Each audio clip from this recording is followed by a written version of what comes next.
Y'all arguing who got here first, huh? Oh, my Lord. What up, Perre? Give me 1 second. Hold on. I just realized my mic was down. Hold on. I'm sporting a hat today. I want to sport a hat. Wait. I think I go white today. White? What y'all think? White or black? White or black? What we sporting? Because this might be too reflective. Let me turn the light down. Brrr.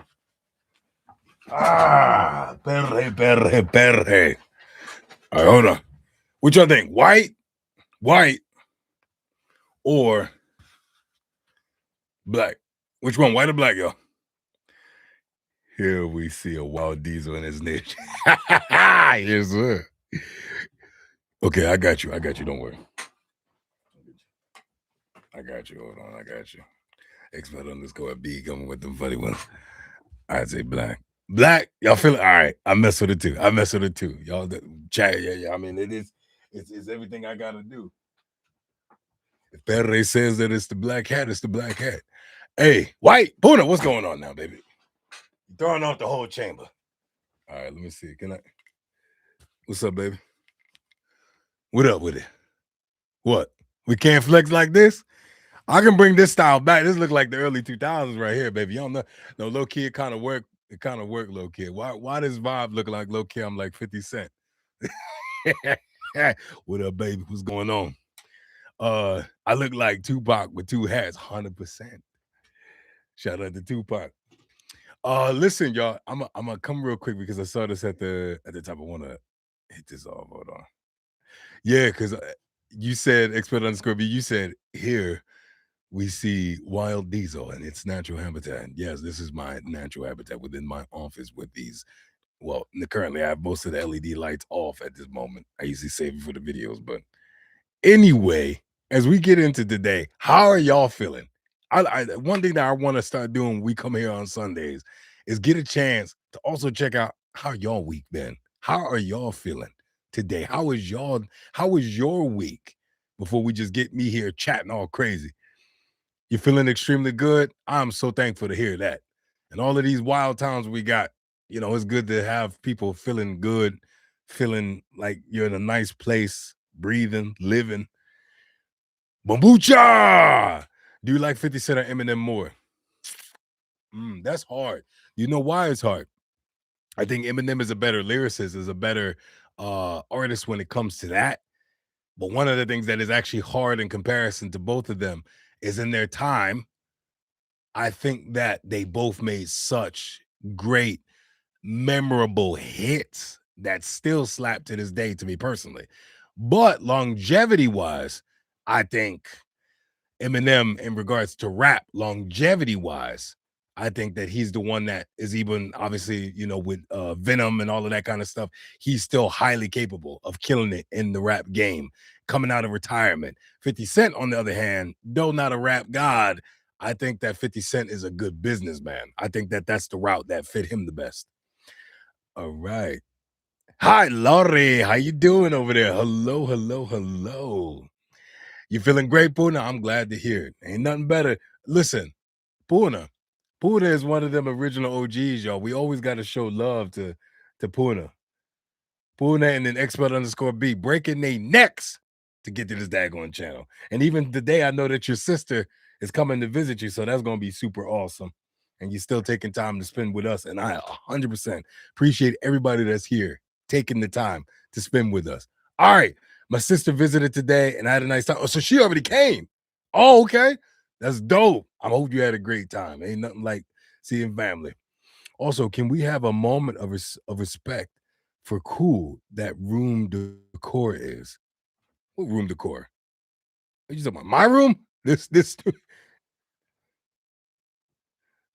with this camera, which by the way, just to let y'all know, give me 1 second.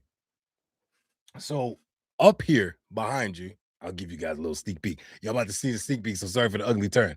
So right here, y'all can see the setup here. I have this camera that's set up here, my Sony camera. where I do my filming and I kind of look into the screen or whatever. And then while I'm filming or whatever, the issue, I don't know when it happened, how it happened. I used to actually be able to, especially when I used to do work and do meetings, I used to be able to do it through this camera. So every single shot was in 4K. I don't know what happened. Why like a way to do it. The camera's completely fine. It's not broke. It's only literally 2.5 years old. So I have no idea why it doesn't do it anymore. But I have this 1080p webcam. So I was just like, screw it. Why break my neck trying to buy another expensive thing when I have this? And it seems to be good enough. I don't know if you guys mind it, but you know, uh oh, what we got? My snack is in the live stream chat on Discord. Bob, snack time. What y'all bring the snack? Here at the Perre, we gotta make sure. I'm sorry, correct me. Y'all said that y'all want to call it the Diesel Perre. So here within the Diesel Perre, here we like to have snacks because we want to be in a position that we are chilling, having a good time, feeling connected. And I'm looking forward that as we build this, as we put together an event that all of us can make, that we can all hang out, we got to have a snack time. Now it's tough because I do know that there's youth. So that is a little bit hard, but I would love to set up something that we could have as an overnight experience. I know everybody might not be down for that, but an overnight experience so that we can maybe I can book this hotel place or do something like that. And then we can kind of have an overnight experience going into town or doing something in the city. That'd be super cool.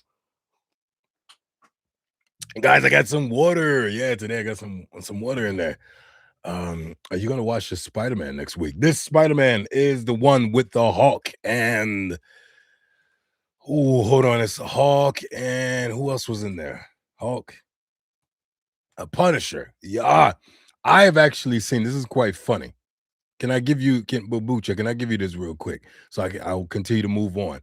Guys, today I'm putting on the 1 minute 25 timer for myself when answering questions to keep us pressing forward. I'm holding myself to it. Y'all can put a timer if you want every time I answer a question. So answering a question, noun, start, go. So in regards to the movie, I'm not sure if I'm gonna catch it next week. I don't know. I actually really don't know. Have I enjoyed the films? Yes, I actually grew up highly interested. There used to be a comic book store right down the street. So I used to actually go to that comic store all the time. Spider-Man was, when I was very young, one of my favorite characters. But I'll be honest with you, due to life, being completely honest, kind of having a lot of responsibilities and things like that, I have in many ways separated from that world. But I definitely have taken the time within the last few years to watch all of the Marvel films, some good, some bad. So I definitely will be interested in watching it at some point for sure. It looks like it's going to be great. Would you say here? She left 5 minutes ago, a bit earlier. Who left a bit earlier? Did I miss something? Explode underscore B. Did I miss something there? I don't know what that means. Moro Moro got a small bar of chocolate to eat for the stream. Coming up with that, I have this canele corpo. How much more Finnish can you get, right? So for you guys, maybe that are not living in Finland or are not Finnish, the best way I can explain this, which is so hard for me to even try, the best way I can explain this, okay, America's point of view here, it reminds me of bread if it was really, really hard and a good crunchy, not a bad crunchy, but if it was like hard bread and then inside of it, canele being cinnamon, has cinnamon and sugar on the bread. So more of like a dessert type thing, maybe not dessert, but something you might take after maybe you eat your dinner or something like that. For Finns watching this, do you guys eat this after dinner? Is this just like a midday snack for you? What is this? But anyway, yes, I would say it's like that. So it has a crunchy, really good. Mm. All right, what we got here? Mmm, carrot pastries that I homemade, but my sister killed the yeast by not feeding it flour. Damn. Hey man, you supposed to be giving us good stuff about your family. What's this going on? She killed it. That's funny. Bahis, hello. How are you doing? Good to have you here. Thank you so much for showing up for the party. Top boy, you better know it. You better, God damn it. Let me tell you something right now. Anybody watching this, Somali, Paivekote. Somali. Somali. What does that mean? That sounds very familiar to me. Can somebody tell me what Somali means? Paikakote, I know that means daycare, so I am aware of that. But one thing I will tell you 100%, people ask me a lot of times, like, what was one of the biggest things that stood out to you when you moved? I'm just noticing I'm still wearing this hat. That's funny. But what is one of the first things that you noticed when you moved here to Finland? I have to say, to be honest, water. Like, that was something that blew my mind. I never noticed in America that I didn't even notice there was something different. It's one of those hard experiences when you grow up with something, as you guys know here in Finland. When you grow up with something as the everyday norm, that's all you know. So to me, that's all I knew. I just drank water, and to be honest, hail to the no would I ever drink a public water anywhere.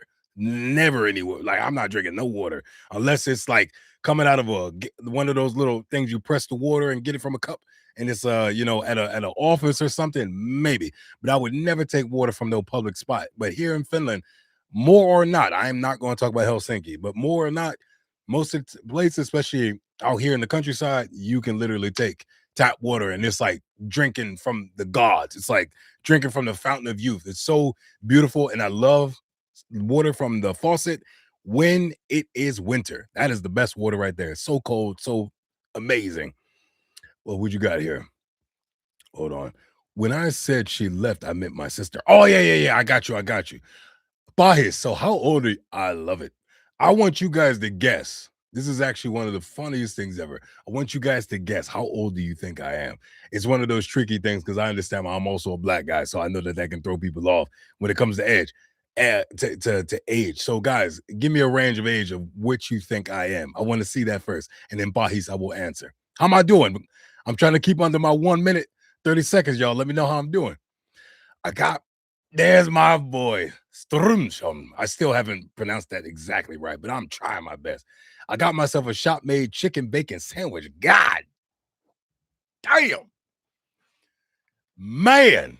You trying to get me to get up and take my lightsaber in this video, ain't you? Damn, that shit sound good. The reason it sounds good, just so you guys know, growing up in the East Coast in Philadelphia, born and raised on the playground where I spent most of my days. That is a reference from the Fresh Prince of Bel-Air. When I used to go to they call it a mommy and poppy shop. Mommy and poppy shop used to be these kind of corner stores, right? In the hood or neighborhoods, as you say. And these corner stores, shops that are on the corner of that, that street, the corner store, Papi and Mapi, Papi and Mapi, Mommy and Papi, they are usually Dominican, Puerto Rican, something like that. They're shop owners. When I used to go in there, they used to have a chicken, bacon, and egg sandwich. And God, it was so delicious the way that they made that thing. So hearing anything that got chicken, bacon, and egg or anything like that, I know you didn't say egg, but I mean, hey, did the chicken come before the egg or the egg before the chicken? Come on. Anyway, all right. Kali Corpo tastes really nice when dunked into hot chocolate. Really?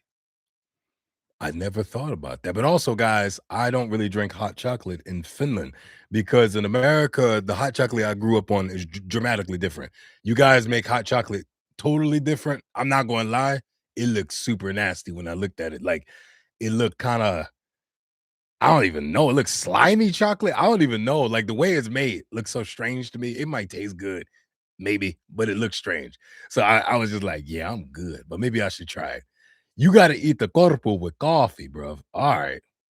First of all, it seems funny to see the V in there because literally you made me say bruv, which, by the way, I low key can't stand. I sometimes can't stand people saying bruv because I know it's a term that comes from UK, but obviously it's a borrowed slang from the US. So when you grow up all your life, and by the way, somebody changed it. I don't know who changed it, but it became a thing and it's held on ever since. It used to be like when I was growing up, it was like, yo, bro. It was always like that, or dudes calling each other the N-word constantly. But it got weird when other people started. I think most of the time it was either like Muslim men, Arabic men, and they started saying brother, brother. Everything became brother, kind of like that. And then later with the UK, they kind of corpulated this bruv, bruv. So it kind of makes me laugh. Somali Pavicote, you need to dip that in coffee. I know they just told me. I know. By the way, I live in Finland. I don't drink a lot of coffee. Here's why. It's not that I don't enjoy coffee. I tend to drink it black, but here's another reason why. Hey, Puna, cover your goddamn ears for this. I drink my coffee black the same way I would drink my alcohol. I don't make excuses like other people. If I've been drinking, I drink to get where I'm trying to go. I'm not interested in this drink. I've got the Chaminade 1885. Don't give a damn. Is it going to take me where I'm trying to get to? I'm not one of them people that's a alcohol connoisseur. Okay. So coffee is the same thing. Most of the time I'm drinking it because I'm trying to get that spike if I need it. So this isn't can you give me milk and a little bit of sugar and some cream? Give me the goddamn black coffee. Let's get to it so I can get to work, get what I'm doing. But the reason I don't drink most of the time black coffee, coming from a background of fitness, is because a lot of times being where I am in life right now, having good health, being in good shape, thank goodness that I'm all right. I tend to try to avoid putting something into my system that my body starts to depend on, right? So if I'm tired, I'm tired. Body needs to rest, right? And that's something I can do, yes, because I work for myself. So I get it. A little bit different than the average person that might need to spike up, run to the job, all be to you. But a lot of times I just want to make sure that I don't become dependent. Being completely honest with you guys, I come from a family that deals with addiction. I don't have many problems with addicting qualities other than maybe work, because I definitely am addicted, workaholic there. But if I can avoid getting myself stuck to something, I just do. I try my best not to involve myself with that. What do we say? Somali is like Arabic or something. Oh, okay. Like Somali, like Somali, like people from Somali, like is that Somali? Am I getting that right? I don't know. Tell me, tell me, guys. Fine. You, Bahis, I am doing great. Thank you so much for asking. I'm glad. I'm glad to hear you guys are doing well. Ain't nothing like making it to a Sunday and you can say, I'm doing well. People have crazy weeks, busy schedules. So y'all taking your time to come here. I'm honored. I'm thankful for it. Um, Buna, everybody post your snacks on Discord so we can all see them instead of read them. I like that, Buna. If you're not on the Discord and you're just joining us, please make sure to get into the Discord. Puna, can you please, or expert underscore B, can you please put that into the comments? And Bahis, I have a question for you as well. The question, damn it, we're gonna come back to it. I had it in my mind, yes, and it left. I had it earlier when I saw you say find you. I forgot. I'll come back to it. Uh Bamboo chair. Yes, Jason Statham had a birthday today. How old is he? Can you make a video to Jason? I did earlier today. Jason to Jason Statham. Damn, that dude, he ain't gonna watch my videos. I can try my best to do an impression of Jason Statham. This is gonna be terrible because I'm not an impressionist. Um, how does this sound? I can't even. I think I've seen like probably 2 movies from this guy. All right, y'all ready? I'm supposed to be a voice actor, and I can't even do an I mean, there's different types of impressionists, so I guess I can't just say all voice actors aren't impressionists. Okay, his voice is slightly higher than mine, but he does have a very raspy and up here, baby, and he has that UK accent. So, okay, and he has a little bit of attitude, right? So it's like, uh, uh, my name is Jason Statham. That's the best I can do. That's all I'm giving y'all. I don't know if that was good. I tried my best. All right, let's get back down there. Let's get going. Am I staying under my minute and 30 second time, y'all, for when I answer questions? Let me know. Tell me if I'm keeping up with it. BRBD. All right, I'll see you in a second. Come on back. Yes, even the picture of the water. Yes. Yes. Take that picture of the water. Being a head kid. Okay, Lizzie saying 36. All right. Do you like living in the countryside better than in the city? Okay, this is a great ass question. Grown ass man dog. I feel it. I feel it. All right, grown ass man dog. Do I like living in the countryside better than the city? This is a trick question. Minute and 30 seconds. Come on, y'all. Be with me now. Hold me accountable. Do I like living in the city? I mean, in the country better than the city. Here in Finland, right? This is different. I grew up in America. Everywhere that I've lived in America, I've always been in a major city. From Philadelphia to Dallas, Texas to Los Angeles. I've always lived in a major city. So now that coming from especially Los Angeles and then coming here, one thing I can definitely say is living here in Finland on the countryside, I think it's part placebo, part real. The placebo being I live in a different country. So countryside hits different because the culture is different. But reality wise, living on the countryside tends to be more peaceful for me, tends to allow me space to kind of grow and develop my family, which by the way, we're going to be getting into that today's video, as was the main focus. But I don't know. There are times that I miss the city, which means that probably in the near future, I'll probably move closer to it, but be a little bit outside of it because I want my kids to still have the advantage of having those events and things to do without us having to drive, an hour plus to do those things. And also, low key for my work, I get to do a lot of work remotely, meaning from where I am with the studio or voice acted or whatever. So I do kind of miss having a community, which you guys are giving me, which I'm so thankful for. Because in my work life, to be completely honest, my work life is pretty lonely because people work for me.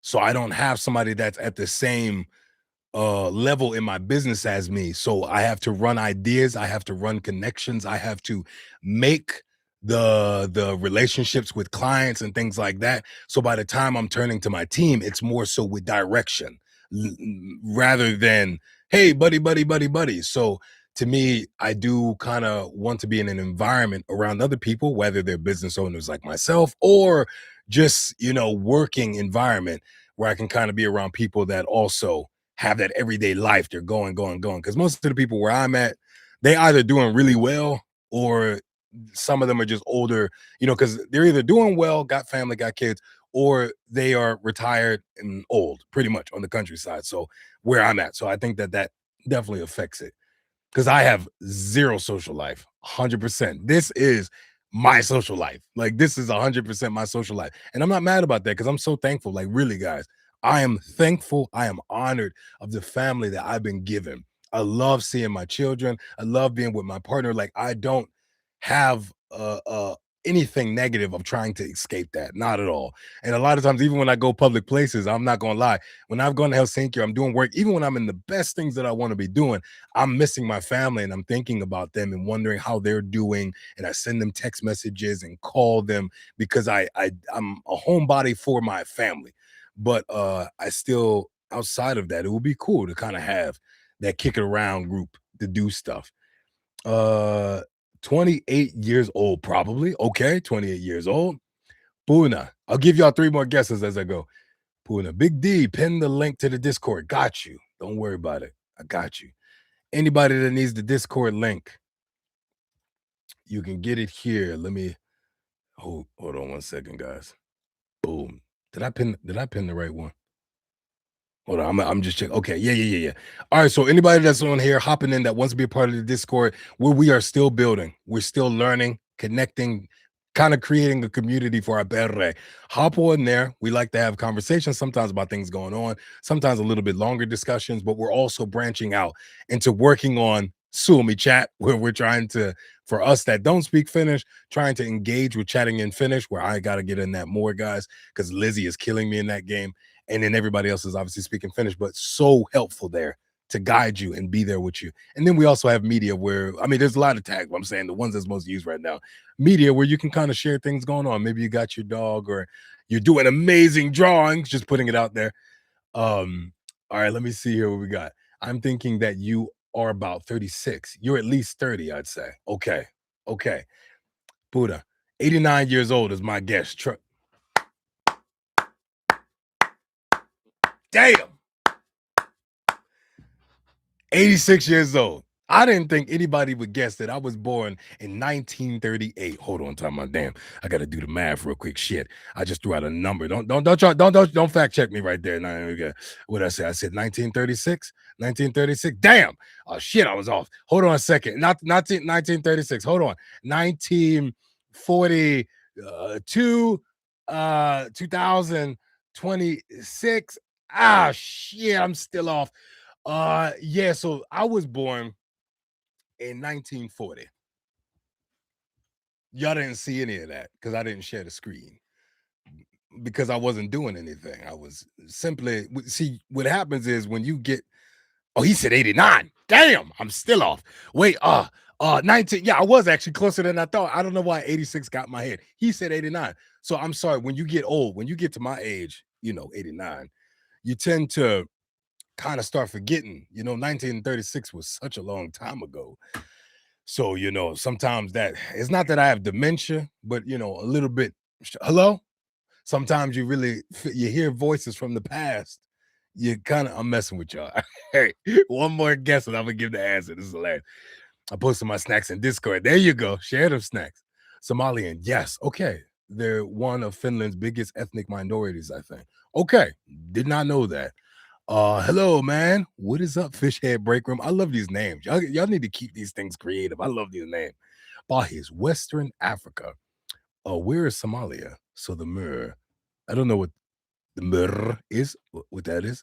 But yes, I think that it's very unfortunate. This is one thing I will say. Believe it or not, yes, guys, I am familiar with many of the countries in Africa, and I have a lot of interest in history for different countries as I've checked those out as I've kind of grown. I'm struggling a little bit because the hat keeps falling while the headphones are just slap. Can I tighten it? Yeah, but they're not going to tighten to the back of my neck because they're from my head. Um, Yeah, I don't have a huge amount of information on Somalia at all. Other than, no offense, but other than I am the captain now, I literally don't know much. I've always, in my mind, I don't know if there's some mixture or connection there, but I've always thought that Somalians had like a mixture between possibly like African ethnicity and like Indian. It's something to me that it has a weird, like kind of mixture look. I don't know. I could be wrong. I don't know anything. So excuse my ignorance. Alt's true. Somalia is the most eastern point of Africa. Okay. Okay. There we go. Why just two cats when you could have three? Vanny Vanesca. You don't gotta threaten me with a good time. Ah.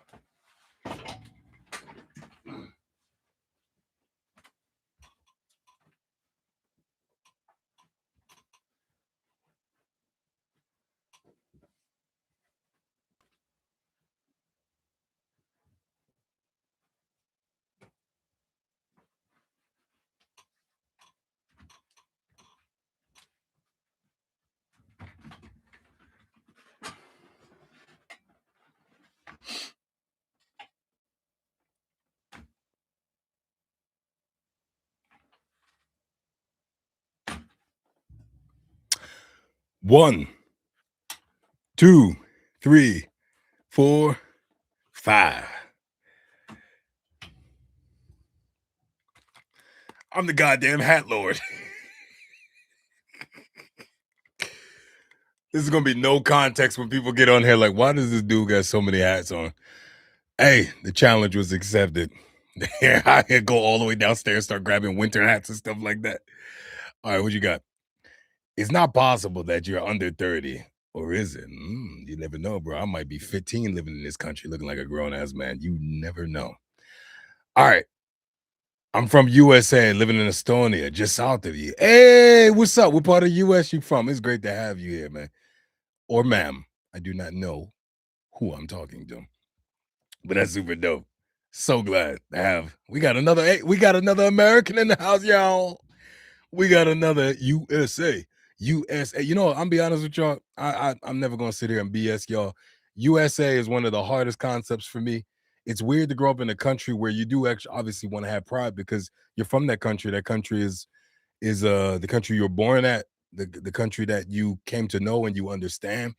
But sometimes it can be kind of hard because growing up, at least for somebody of African ancestry as myself, Africa, it can be kind of difficult because you grow up in this world where it's thwarted.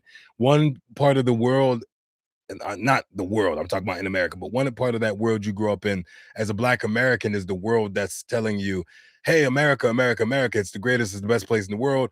Then you have another side of your world being the Black world that is in utter devastation and in separation and despises due to the history. So sometimes it's very hard, especially living abroad, because I'm not even, which is kind of cool a little bit, because in America, I don't know if you guys are aware of this, but if you're not white, quote unquote, Anglo-Saxon background, you're not considered just American. I can give you an example.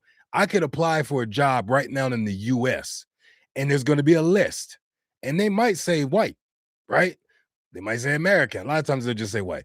But then when it comes to anybody else, it's always going to be Asian American, African American, Polynesian American, right? So there's always this weird thing that when we were growing up, there's no hate, but I'm just saying that's the system that was bartered. That it's weird that when I moved abroad, I'm being honest with y'all, in every place that I've been abroad, Spain, Portugal, Finland, Poland, everywhere that I've been, I've always been talked to, and also even the people who were talking about me to someone else, they say, "Oh, I know this American."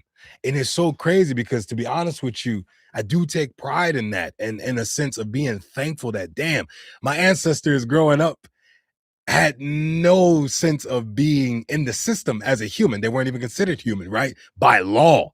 So to not be considered human, not to have citizenship, only to be property, to move forward in a time where now you're a Negro or whatever, how the terminology is for us. Then later you get this terminology of being this Black American, but then they wanted to kind of change it so that it didn't sound, I guess, so harsh, to African American, to leaving out my country and going to a whole nother country that's not mine, and I'm just called American. It's like, damn, I had to go to a whole nother place to even be seen as an American.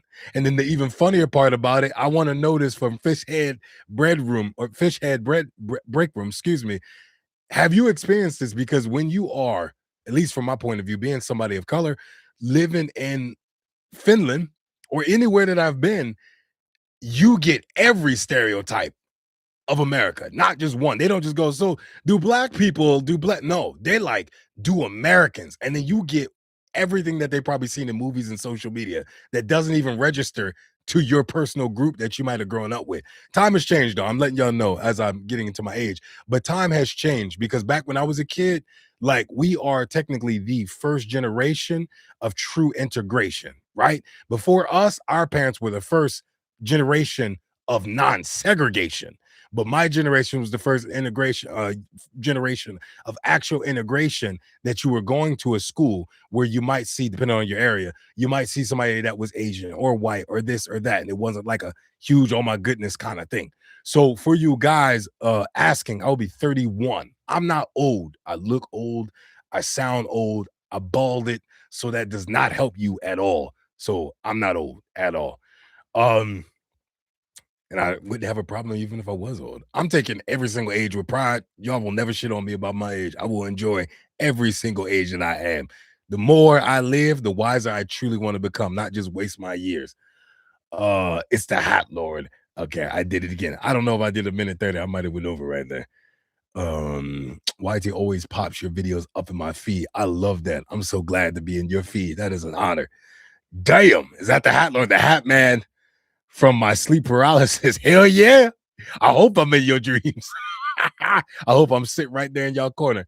Anybody ever dealt with sleep paralysis? For many years growing up, I have. My trick to stopping that was sleeping on my side. If I ever used to sleep on my back, I used to have sleep. If y'all want to know a creepy ass story I actually had, I have a creepy ass sleep paralysis story that definitely was like a horror movie. No bullshit, completely real. If y'all want to know what it is, I will tell you what it is. Just put into the chat, I want to know. Put that phrase, I want to know, in all caps, and I will tell you that story as we go across, because it was a creepy ass story, and it's something that happened when I lived in Dallas, Texas. All right, 5 hats. Bro is capping, literally. What you mean, baby? What am I capping on? What you talking about? I'm from ATL, moved here 15 years ago, started my own business. America! That's what I like to hear. Congratulations. What kind of business are you running? I myself personally, living here in Finland, I have a company called Creative Marvel Media. You've been here way longer than me, so that's super dope. I'm curious to hear your journey in that. My company focuses on video production and audio. We work specifically with different brands and companies for social media. We do push into also ads and things like that. Sometimes that go televised, but mainly I like to run things in regards to social media. So I'm curious, obviously probably two different things that we do, but I'm curious to see what you do. I am surprised as hell how much these hats are actually sticking. Um, yeah, I'm a guy similar to you. Puna, you have to behave or the Hat Man will bring you to the Perre headquarters. Yeah, exactly. I'm gonna sit just like this. I don't need one of those judicial European, what are them white wigs that they be wearing? This is my shit right here, sitting on the throne. What have you done, Puna? To the topic now. How is Mommy Diesel and Baby Diesel doing? I love this. All right, I gotta get to the topic, y'all. I gotta get to the topic, and you said you want to know. Okay, I'm gonna hit both. I'm gonna hit the topic for the day, and I'm also gonna tell y'all the story. I honestly feel you on the social life. It do be important to have at least some time in your week to speak to people. Yes, and I know that we're doing it digitally now, and I will be switching to video because some of y'all, for anybody that's new on here, I'm gonna start doing video calls, group video calls for whoever feels comfortable to do it. Even if you want to show up and you don't want to show yourself on screen, I'm completely down for that. But I would also truly be thankful to be able to hear the voices of you amazing people that I get a chance to look at your comments. I'm so thankful for how you guys have built me up here in Finland. I'm a normal dude. I'm no better than anybody else. I promise you that. I'm a flawed man. I am not a perfect man. I never will be, will never try to be. But my goal in life is to do my best to try to be not only an example to my kids, my sons. I want them to grow to be the men that I obtain to be and desire to be, not in perfection, but in a sense of the great men that they can develop to be with love, with authority, and also with a sense of respect and honor for others. But in regards to being here in Finland, I think that this is a chance for me to showcase. I know this sounds really silly, probably to many of y'all, but I'm telling y'all my true purpose and desire here. Coming from a family, like I said, as funny as I said, you're gonna hear me say this many times.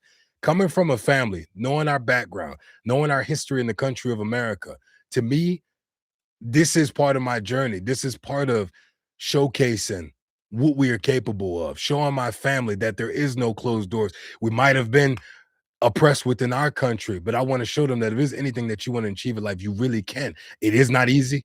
It's not given to you. It's a process, but I just want to do it by living it, not by talking about it. So I do this with y'all. When I do this, I don't do it as much on social media, talk about it, because I'd rather just live it. People DM me or talk to me personally, you will get a direct answer. But when it comes to social media, I'd rather just show you. I like to be a person to show and not talk about it. Just do it. Too many people talk about what they're gonna do and never do it. Mommy and Daddy Diesel, by the way, going back to that, fantastic, phenomenal. I have to say, straightforward and honestly, I have been honored with the partner that I have in my life. I think that she is, yes, a little bit different and probably a Finnish person because she's only half Finnish. So sometimes I'm like, are you even Finnish? Because I be feeling like she don't be knowing things about Finland sometimes. And that's not, I don't mean that in a bad way, but she's quite cultured. So it's like, it's just different. But I'm so thankful because I'm telling every man that's out there, if you haven't had a kid, um, I have at least learned on my journey, the woman is so strong in the power of the father that you can become. And I'm not saying it's the reason the father you become, but I'm saying a woman can either be that source of support and love in your life, or she could be the biggest thorn in your ass. And a lot of times, if you are with a woman, and this goes from men too to women. This is not one side. I'm just a guy. I'm talking from the perspective of a guy with a woman. But if you are with a woman, a partner that is causing a discord, meaning discord, the app, but is causing a sense of disconnect, which is so funny that they would use the word discord for the Discord app when you can use Discord to disconnect from somebody. But anyway, that sense is saying it can cause such havoc between you and your own child. And that's why it's important to have the right partner, because damn, I'm just, I don't know how to explain it. I'm so thankful. That's all I can say, because it's hard to explain what I'm trying to say in a minute and 30 seconds. Um, you know what you were talking about, not firsthand, but I understand what you mean. Yes, because I remember what I said. Remember the timer, put it. I know. I gotta catch myself. I'm being asked to cook everything the EU people saw during the World Cup.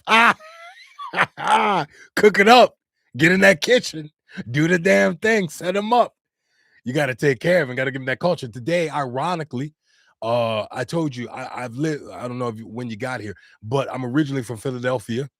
But I moved. I lived in Dallas, Texas, and then I later lived in California. But sometimes I hit them with some of them Philly specials. I done made my family Philadelphia cheesesteaks, the whole nine. But soft pretzels, I made them the Auntie Anne's. If you remember Auntie Anne's, I made them the Auntie Anne's, where I get them the cinnamon pretzel because I love the cinnamon pretzels, cinnamon raisin pretzels. And then also today I just made them the mozzarella cheese fries with pizza. And I think it was fire. We watched it while we watched the movie. Hey, okay. Apfa Bye, Yarvi. I've never seen your name. Pleasure to meet you. Pleasure to see you. Hey, Daddy, you make great videos. Keep it up. And hey, what is that tower of caps? Anyway, it looks good. I have to head to work soon. So have a great rest of the evening. Thank you so much for hopping in here. I don't know if you're going to see this or come back to this, but thank you. I am doing my best, but I do think I need to up the ante some of these videos. I need to put a little bit more. So y'all know some of the videos that I make, obviously because I'm watching other people's content sometimes, that is on YouTube to try to get a gauge of finished media and entertainment. A lot of them get blocked, guys. So unfortunately, you don't get to see some of the videos that I put effort working, but it is what it is. Um, and yes, that hat was because I was challenged. So I just had to put more hats on. How much is a cable bill in Finland? Cable bill. Norman Hart. I don't pay for cable, my man. Hell to the no. In my family, I think it's because primarily we're not overly like addicted to watching TV. We have TV times. So a lot of times we like to do activities, we like to do drawing, we like to do board games, we like to go outside. Occasionally I'll, play a game with my son or something like that. So we kind of don't do the TV as much, even though that I just said that, this is gonna sound savage with a backdrop to that, but then we have like Prime, Netflix, Disney Plus, like that kind of stuff. So I guess technically that could be the same, but technically that's also nationwide. So you would kind of know those prices, but and via play. So I have no idea what a cable, because I wouldn't even pay for cable here because we don't watch enough TV for that to even register for me to be sitting there paying no cable bill. But if anybody can answer that question, please do if Norman is interested in knowing that. Damn, I'm only 4 years away from reaching your age. Come on in. It ain't nothing wrong with it. I used to, no, I'm lying. I actually am really happy that I'm here at my age. So I was saying about 30, best in time. Yes, you did a great job. The reason that I'm happy that I'm in my age now is because for so long I had to lie about my age, and that's not something I'm proud of. But it's not like it was a big deal. I didn't lie to take advantage of situations. That's not what I mean. But by the time I was 15, guys, 14, 15, yes, I think that my voice probably has dropped a few octaves afterwards for sure, maybe, but my voice definitely dropped. That was like my defining age. So when I was going to different like events and places, I also grew tall. My full height is 6'3". That's 191 centimeters and well, yeah, European measurements. So I grew tall, and then my voice dropped, and due to maybe partially composure, I'm not saying oh my whole life everybody, no, but like, man, by the time I was like 20, 21, I used to sport a beard. And once people like, I worked as a bouncer, like everything, I put on a lot of weight, I was really muscular bodybuilder, nobody believed me. And also I used to get tired of the baby talk. So like, if you were 22, I'm voice is deep and da da da. And they just like, hey man, how old are you? And I'm 22. Oh, you just, and I was just like, all right, I don't think I like that. So I just either avoided it or just never talked about it. Or if they ask, I'd be like, I'm 26. All right. They might not bother to think too much about it. So now I'm reversed. Since I moved to Finland, I don't try to sport a beard too often, because then I go from possibly looking like maybe somebody just said maybe 28 to my early to mid 30s to I'm definitely probably in my 40s. And there's nothing wrong with that. But I don't want to look like I'm 40 if I'm not 40 right now. Uh, um, I want to know. Can you show me? I don't know why that song from Tarzan came to me. Shout out to Phil Collins. Phil Collins is getting old, baby. I allow you to go retire. Okay. Bro, you have 5 caps. You have to be Kevin. I see what you did there. I took so long to get that. All right. So there's a lot of y'all that said y'all want to know. So I'm going to answer that. I will definitely join in the video call. Yes, Lowry, I want to see you there. I want to see my family. I want to see all of you there. And like my caps for all of y'all joining today, Daddy Diesel is only capping because Strumsum said I'm capping because I have many caps. So that's what I'm doing. Don't make it a dad joke because I said it. Actually, every joke I make should be a daddy joke. Ha ha! 2 claps from me. And all right, let's see. Diesel, I'm down for a video call, but just know I'm very, very, very, very young, as said in my introduction. Hey, first of all, please, once again, for any of the young people that are joining into this video, that are joining into the Discord, this is a safe environment for you guys. I know it's very strange. I'm sorry to say this, but I always want to be upfront. I am no way in any shape or form a pedophile. I have no interest in kids other than my 2 kids who I love a lot. And I just want you guys to know that any of that mess that I find within the comments or anything like that, then people's asses is getting kicked out real quick. I don't play that. The reason I'm having this conversation is because unfortunately we live in a world today with a lot of pedophiles getting away with a lot of shit. Sorry for my language, but sometimes that's how I speak, especially when things bother me. So I just want you to know I respect your youth.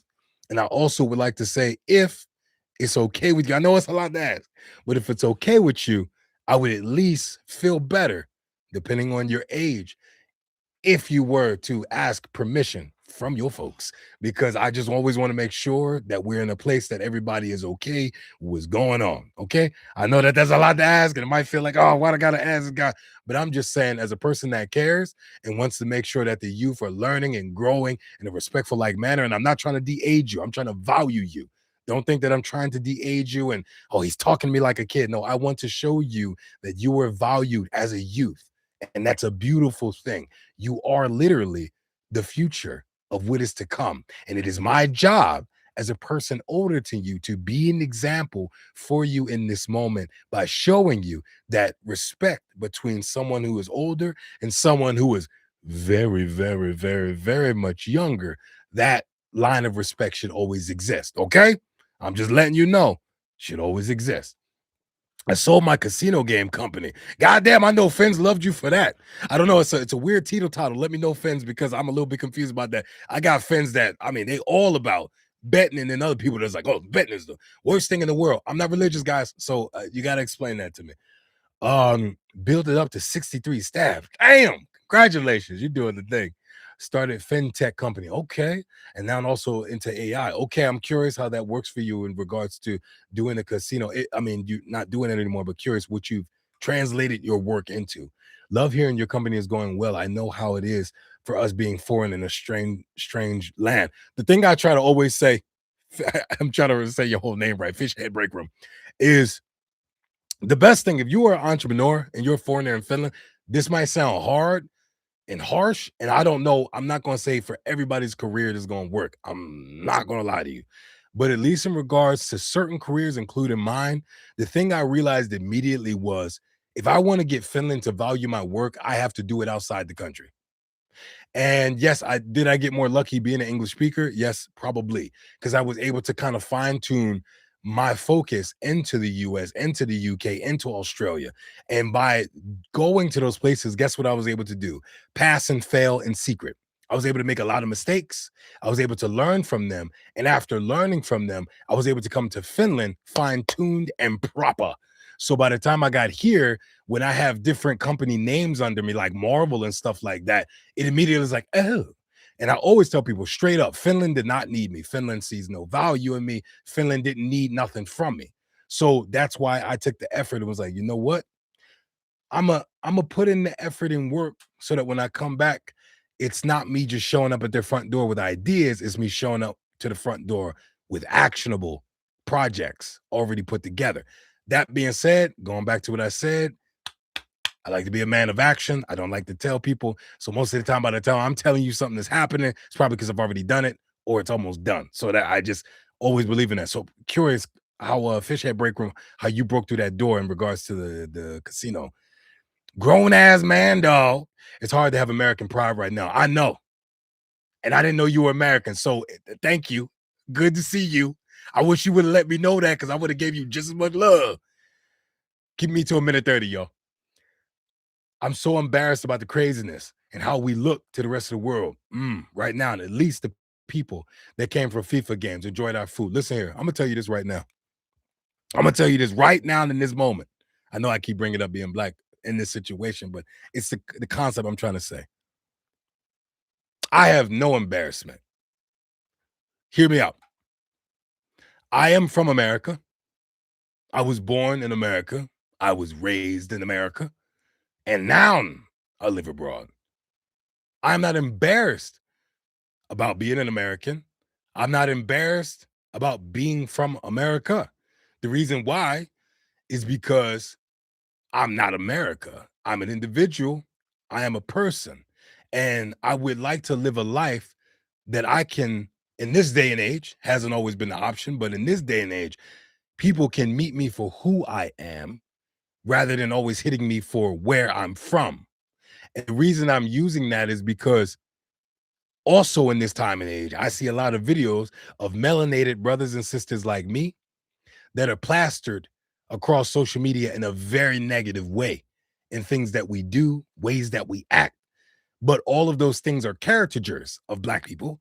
All of those things are over overly played and always the negative side, but not the many of us that work hard. Let's take it away from color. Not the many of Americans that work hard, that have morals, that have honor, and want to be respectful to the countries that they visit and also within their country. They always only play, and the algorithm is a part of that. They only push the negativity in the world. It's not just America. They only push most of the time the negativity that's in the world. Even Finland, most people found out about Finland within the last few years in Finland and in America due to Sati Marin because of her dance that she did. And of course, it was a negative conceptual story. The next thing being the model that did the eye thing for the Asian woman. Once again, Finland plastercized to America and the rest of the world. But how many times do we press or plasterize or push the positive things that people do in the community, the positive things that people do in the world? That's my problem a lot of times when it comes to social media, is that most people are trying to push negativity. And then most of the times when you get something that feels sometimes good and authentic, sometimes it also feels set up and pre-planned. I'm not saying all the time. So I'm not at all grown ass man, dog. I'm not at all saying you need to check. No, feel what you feel. I get what you mean. But I'm just saying the same way in black folks acting like that, that's not me. That's not my family. My family rocks a certain way. I have great honor for that. It's the same thing. If my parents are jack-o'-lanterns and assholes, that don't mean I gotta be. And just because you think my parents are bad doesn't make me a bad person because I can choose a different journey. So to me, America is my parents. We don't always agree with our parents. We might not even have a relationship with them. But at the end of the day, we get to dictate who we are, whether we're living in the country or elsewhere. No shame in that game. I will refuse to be shamed for where I'm from or what I am. I am who I am, no matter what people might perceive of the place of where I come from. I think everybody should have that type of pride as just a human being. And no, judge me if you want to. I have not looked at FIFA at all, but I also haven't looked at any sport at all. So y'all can judge me any way y'all want to. Wow, I want to take part of that VC. I wish I knew what that meant. I have no idea what that means. And I definitely went over a minute again. God damn it. Catch me, y'all. Catch me. Somebody scream. 2006, I moved to London with two suitcases to Estonia 5 years after that, 15 years gone by. Whoa. First of all, how was London? And that's super cool. I wish y'all guys know. I wish whoever has done it, y'all can say I in the comments here. Moving abroad is one of the most beautiful, intense, and hardest things in life. Beautiful because you really do step into a different world. I can't put that into words exactly. It's not like a holiday, it's not like a vacation. Moving somewhere is something else. Positive because you get to truly experience something that's almost like being a baby in real time. You're walking into an environment that, especially with the language, you're walking into an environment that your mind is like, what is this? Ooh, how does this work? What does this sound? You're kind of enthralled, hard, scary. I don't know where I am. I do feel alone, even if I'm around people that I know or see every day of my job. You miss your family, you miss your time, you miss things that were normal, things that you had every day. Over time, it gets easier, of course. You get used to it, you understand the world that you live in, but that loneliness is definitely going to come back. that concept of time zones affects you deeply because it's sometimes scary when you look up. I've lost a lot of people even since the time I've been gone, as I know. You have two fishermen, but so many people die. Some people get old. You look up one day they was 5, the next day you look up they 20. You're like, God, what the hell happened? Like, it's crazy. So it's definitely weird because it's kind of like the world that you left, especially like even if you go visiting, the world that you left is gone. Like I left America. I've even been as gone as long as the fisherman has been. I have not. I've only been gone since literally 2018, 2019. Not that long. But the world that I left is different. Like it's crazy how much time can change in 7 years. Like it's completely different. So it's kind of like wild to see how much can change. And if you go back, I'm going back in my mind to 2018, 2019. So the future has come. The world is different. People act different. People talk different. It's wild. Uh, what did you say? Are you wait, Raleigh English? Yeah, yeah. Raleigh English, there's nothing wrong with that. I think that's funny sometimes. I like to hear people speak like that. Not making fun of you, but I like the accent. Are you younger than 16? Anyway, I like that, but nowadays it's hard to know when I can. Daiki is a good YouTuber. Very, very good YouTuber. I'm so thankful for Daiki. Seems like a really incredible guy. Maybe it's worth actually sitting down and seeing if he'd be open to collaborate. Maybe we can do a video talking to each other and I can capture that for you guys. But yeah, he seems like a really down to earth guy. Uh, for you guys that are joining that don't know who Daiki is another YouTuber here living in Finland. He's from Japan, and he actually made a video that if you go and check out my latest posted video on YouTube, I was curious due to this reel that did really well with you guys, but I was just like, has anybody ever noticed this weird dichotomy of similarities between Japan and Finland? There's so much in common. It's so weird because they're on two different sides. And him, Daiki, being from Japan, he kind of gave us that end because he explained things that he, said were similar. And I was like, damn, some of them I didn't even realize myself. So it was super cool. Yes, I'm a pun. Finnish people can write English, but only speak Raleigh English. That's funny. I have a friend actually. One guy I would definitely consider a friend. I consider friends out of people that yeah, it sounds hard. I don't have to always talk to, but that's because that's the kind of person I am. But I don't always have to talk to, but when I talk to, you connect well, you have meaningful conversation, and you feel like you grow. And this guy is definitely somebody I feel like when I've talked to him, I feel like I grow. Most of the people that I've made friends with, maybe it is like that or not, but I've made a lot of friends with immigrants like myself. So a lot of times I'm curious to hear their stories as they also are in businesses and also some of them finishing their master's program and stuff like that. So I like to involve being around other foreigners like myself that are pushing and progressing themselves, and some of them being from Africa as well. I get to, in a cool way, learn a little bit more context about maybe, things that come from my own roots. So it's really nice. The other guy I mentioned, by the way, his name was Ville. He's a Finnish guy actually, but he speaks very good English. But I think it's because he said it was because of video games, but I don't know. He speaks really, really good. More like a UK kind of person though.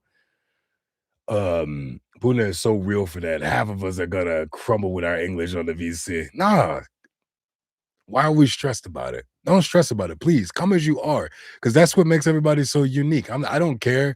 Like I know it's maybe different here in Finland. It's such an intense thing for people to like speak perfect, but like, bro, I'm from America. I'm from a little country. My other Americans in this can literally,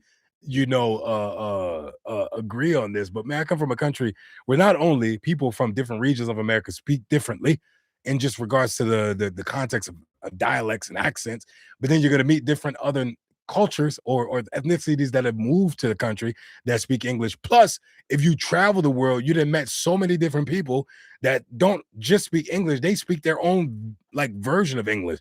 I had a friend from St. Kitts, and I remember like he spoke English to me the way that they speak it in St. Kitts, and I had no idea. St. Kitts, by the way, is one of the coastal countries, kind of like the Bahamas, Dominicans, Dominica, goodness gracious, the Republic, the Dominican Republic, Haiti, all of that kind of stuff.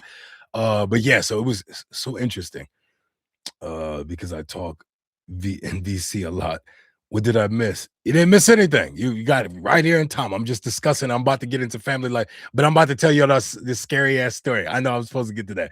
I'm about to tell you all that scary ass story. I'm reading through these real quick. Been happily married for 14 years. My wife's love is my superpower. Laurie, I love that about 15 euros.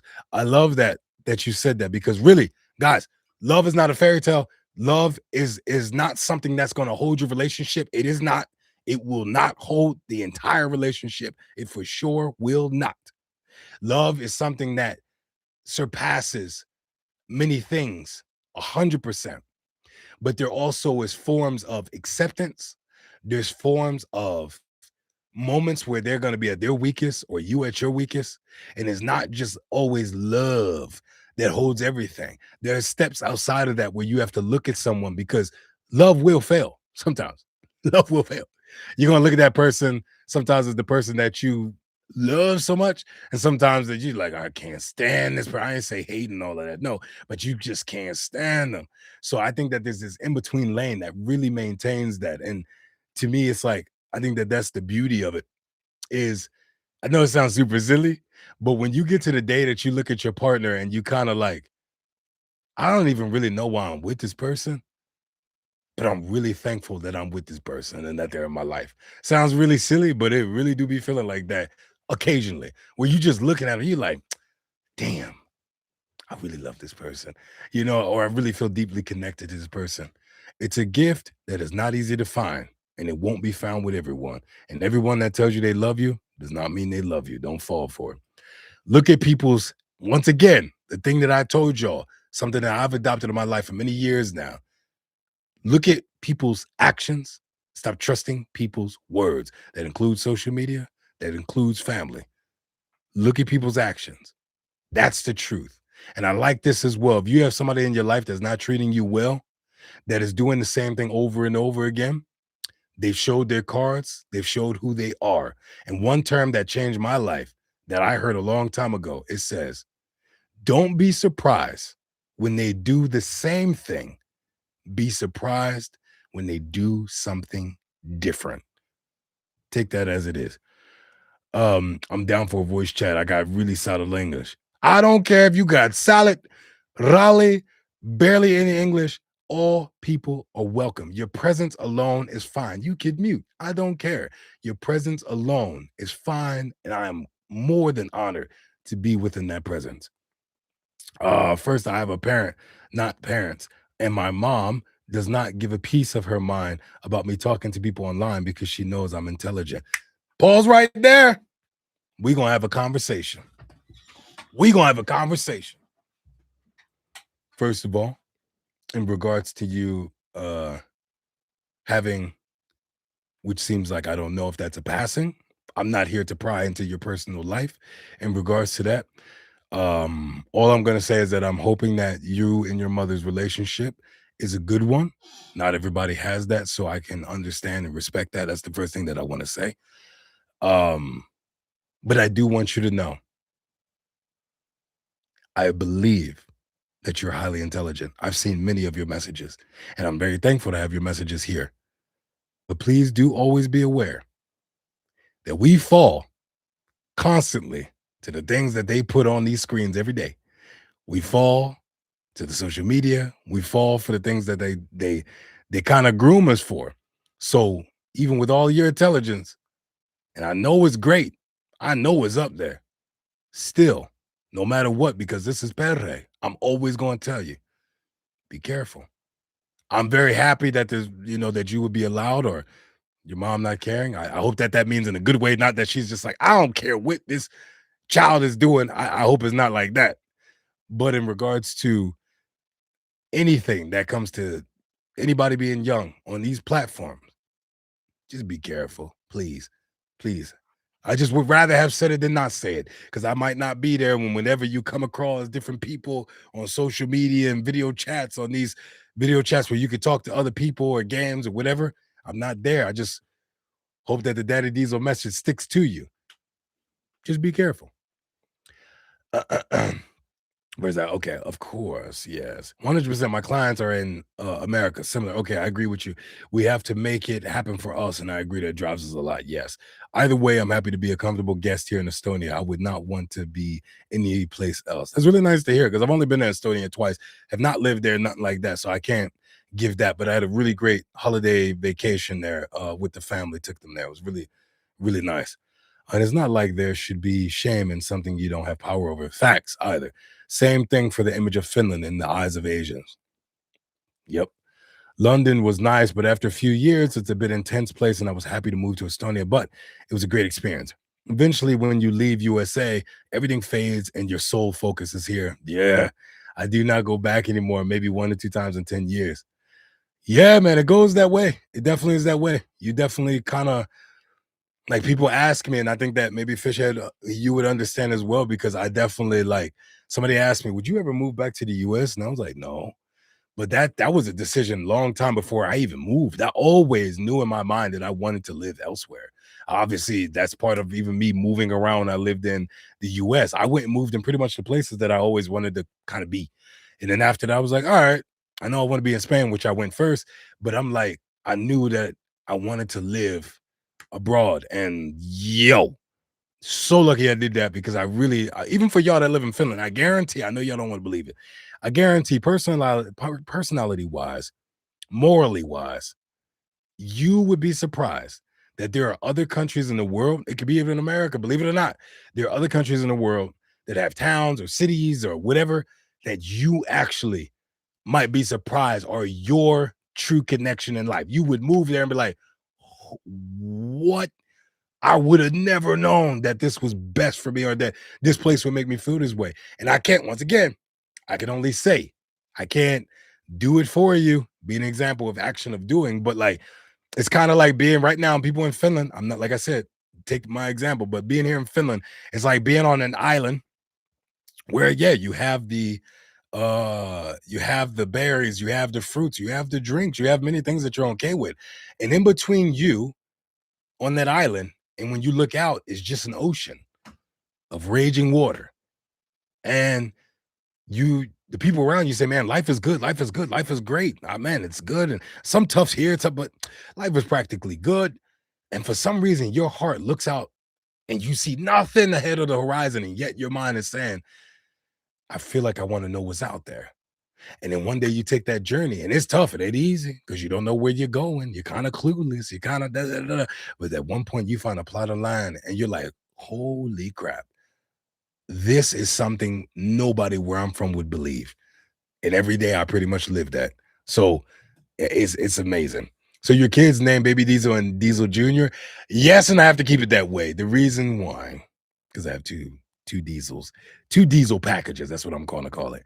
I just had this conversation with my son yesterday. This is crazy. You brought this up, Puna. I picked a career many years ago before I even started doing social. I kind of happened at the same time. But I remember when I started social media, I remember telling myself, one, I want to chase the things that I want to do in life, not only because, hey, I want to chase the things, but I want that I'm the example, action.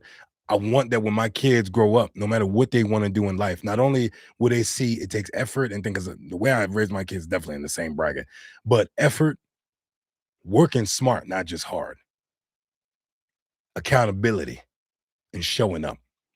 And that drive, because uh when I talked to my son, I said, Papa doesn't share because I'm so proud of my boy, you know. But I told him I was gonna show my picture, his picture he made for me. He has other things around here for me. He drew this little heart for me. I don't know if you guys can now, you guys can't see the damn. It's hard to see. Anyway, he drew this heart for me and stuff like that. But I have a lot of his art, and I told him I was just like, I'm gonna show it in the video because I know you would like me to. And he was so happy when I did the video. He's like, Papa, can I see the video with? And he listened to it and he hugged me as he watched the video. And uh when I talked to him, I said, Papa doesn't share you in my videos because I always want to make sure that you and your brother are who you are because you choose who you are and what you want to be. If you admire the voice acting I do, if you admire my career, I would be honored, and that's great, but let you know my career does not have to be your career. I'm working hard so that I have the financial backing and the support to help you alongst your journey. Like I'm really doing all that I can do right now, enjoying my journey because man, my life is for my kids. They're not living through me. I'm not living through them. When they time come, it's day time. It's time for dad to step back. I don't care if I'm doing well successfully. It's my kids' journey now. Hit me up, boy. What you need? I'm not going to just keep spouting you money. That's not happening. I don't raise no spoiled kid like that. What you need? How can I help you there? How can I guide you there? I want you to go through the hardness because if I don't, mind you, I'll open the gate, I'll open the door, but you got to walk through it, right? And you'd be surprised how many people can't walk through that open door. So for me, I really want to be an example, but one that says, I'm here if you fall. I'm here if you fail. But even when we fall, even when we fail, we got to get back up, baby. We got to keep pressing forward. No matter how many times you fall, no matter how many times you fail, I'm going to be here. You got to see it through. You got to see it through to finish. Don't start something if you won't finish it. And that's the whole mentality because if you kind of keep giving a child something, no explanation, even when we try to do it with love, because that's what it's in our hearts. Even if we didn't get much as kids, unfortunately, that kid don't know that. So that kid kind of grows up expecting things doesn't just stop with you. It also kind of contributes to how they interact with the world, how they grow up, perceiving, oh, dad, I win and I didn't get the job because that's the way of the world, son. Did you have the credentials to get that job? You know what I mean? So it's kind of like I want my son to understand he is beautiful, he is value. Both my sons, beautiful, he's value. I say this, baby, by the way, because my other one's a baby, but that they're beautiful, that they're value, but at the same time, this is an ugly world. But I'm not gonna be sitting there just telling you it's an ugly world. You go see that for yourself. I'm not saying I don't warn my kids, but in this house, I'm gonna show you how it should be. I want to reverse the script. I want to show you what love is. I want to show you what support is. I want you to see what truth is, not lies. I will always tell you the truth. I will tell you the truth if you ask me, and I'll bring it to the level of the age that you are. So when you walk out into the real world, when you meet good people, you know good people. When you meet shitty or bad people, you know shitty or bad people because you say, hold on, this woman, I see my father and my mother. That's not love. Hold on. My dad told me when I was growing up, you don't got to be manipulative. Ask me what you want directly. This is exactly how I talk to my son. I said, ask me what you want directly. You got to be okay. And I always stop because he knows what to say. You have to be okay with her. And he says, yes or no. That's how we discuss it. So to me, that's one of the most beautiful things. Like being a part of that. I'm telling y'all, there's not, I swear to you right now, I don't care how big anything that changes in my life. The greatest gift I could ever be given. I mean this with everything that I have. I never wanted to be a father. Point that out. Never wanted to be a father, never wanted to be a partner, had no plans of any of this happening. I just want that to be clear. And when I was given that gift, I realized, holy moly, this is accountability. This is a job. This is an effort. But wait a minute. This is a gift.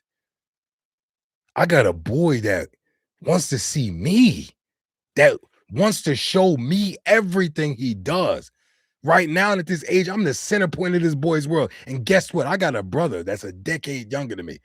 I still see the beautiful connection, even with our time, me being in a different place. I still see the connection of the little boy that's within him, that beautiful little boy that's within him that misses his brother.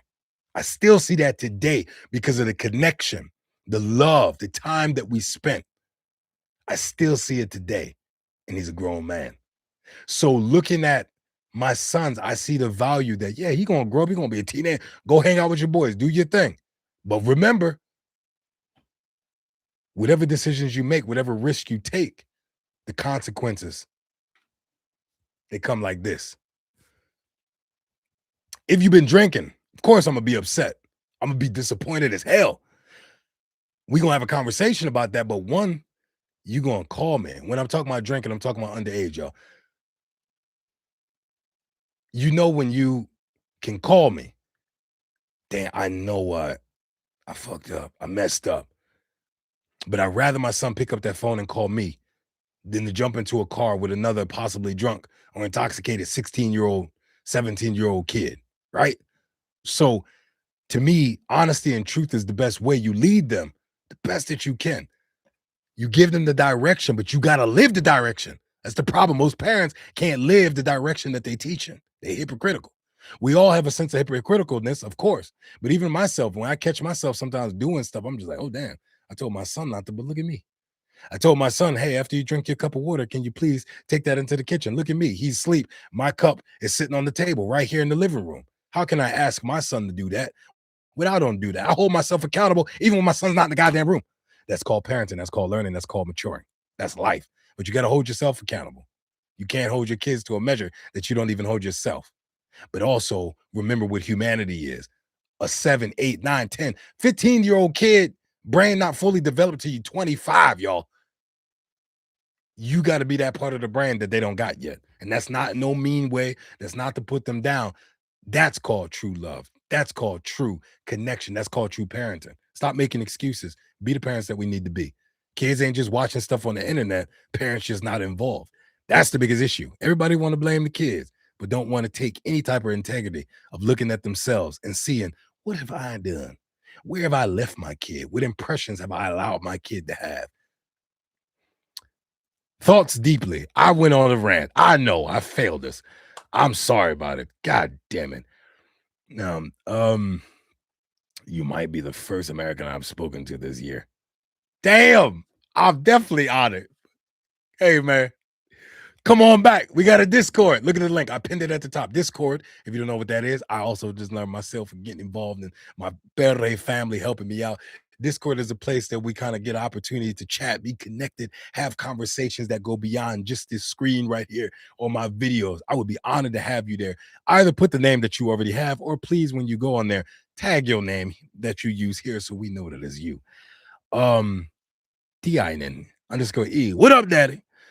Just saw some pics from our mutual training session almost 7 years ago. Easy fit Yonsu was a blast. And holy damn, you were ripped. Hey, stop it now. Hey, I was hitting them weights. I was doing my goddamn thing. Listen, I can send you some pics if you want. Hope you're doing well. First of all, thank you so much.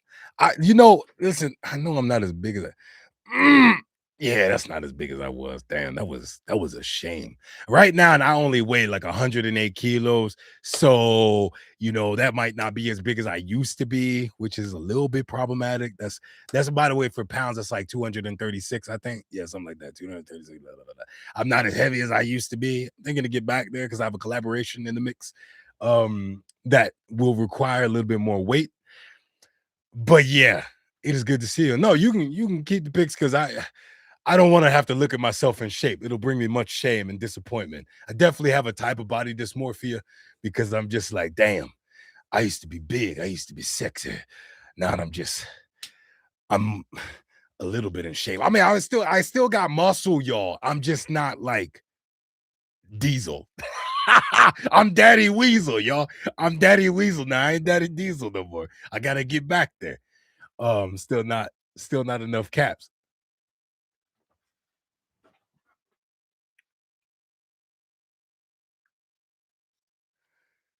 You wanna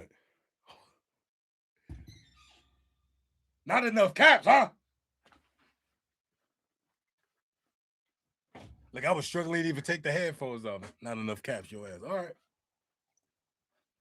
Y'all better be patient. Not enough caps. I got you. Not enough caps, my ass.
Uh-huh. Uh-huh. Yup. We went there. Now that I got so many caps, y'all can't even see it on the screen. How about that? How the hell do I get this around my goddamn? Oh shit. Gotta go high up there. Oh Lord. I had to go into winter hats, yo. I had to grab a few winter. There's literally three. There's one, a gray one, and then there's a black one. Oh, wait, there's two black ones. Anyway, for everything fall, I'm trying to hold this thing together. All right, now I ain't gonna lie. I don't know if I could go snap before I break my goddamn neck. Y'all got me hatted up, bro. Look at this swag. That's crazy, yo. That is crazy, yo. Last time I'm hitting everything with my daggone lightsaber. This time I'm capped out. Oh my god. I like the backstory of showing your son's drawing. I'm so honored to have him. Just man, I don't deserve the boy that I got, so I'm just so thankful to even be a part of his life. To be honest, I know that sounds kind of backwards, right? I have a picture of me in the. I have a picture of you in the live stream. Live stream, Jeff. What do you mean you got a picture of me? What picture of me? What the hell you got a picture of me? What you mean you got a picture of me? Oh my god, that is funny. That is funny. That's funny. And of course, I just saw that y'all talking about doing a live chat. We can set that up. I know everybody can't do that, so I respect that, but we can definitely set up live chat. That could be a good way to hop in. I think that it would be good. Has went on for an hour and 10 minutes running, and we haven't gotten onto the Puna, what you why you upset? You upset about that? You wanna get into it? We gotta get into it. All right. I'm reading what y'all saying, so thank you. Yes, do you like the new era caps? I do.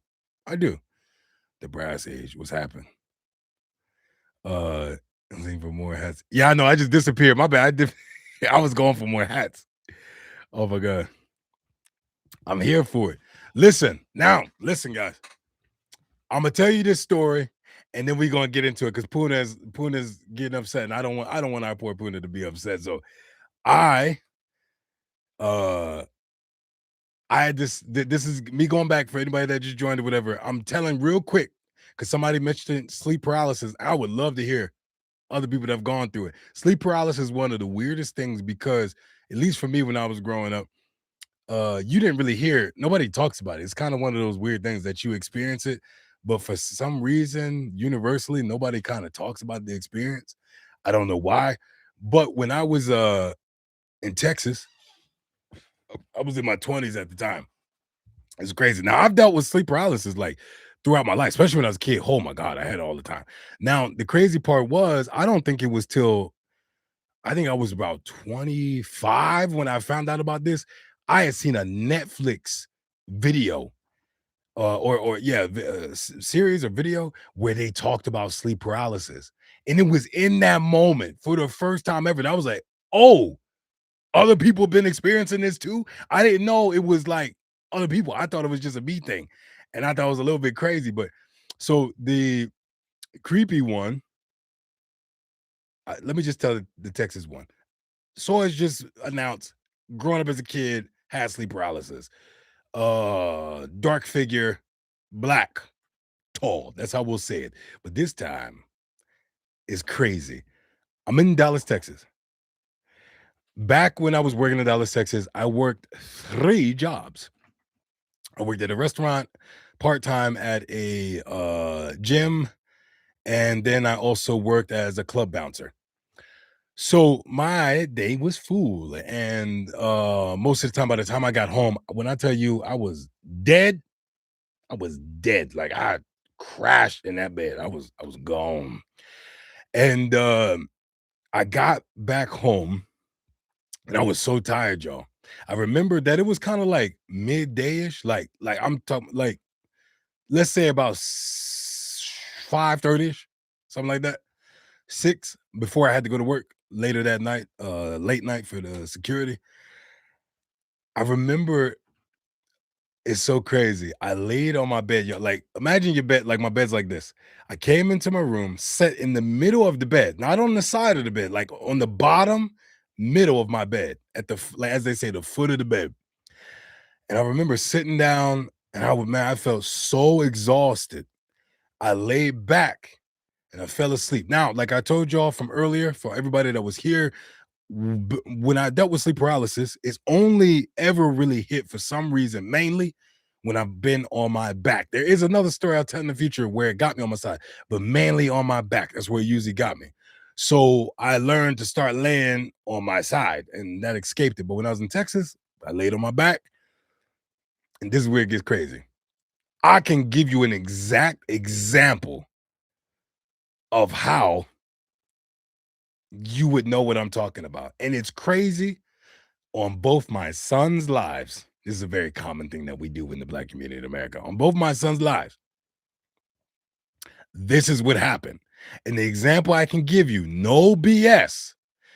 I love horror movies, by the way, but for anybody that's ever seen the movies Insidious, this is legitimately the best way I can explain it.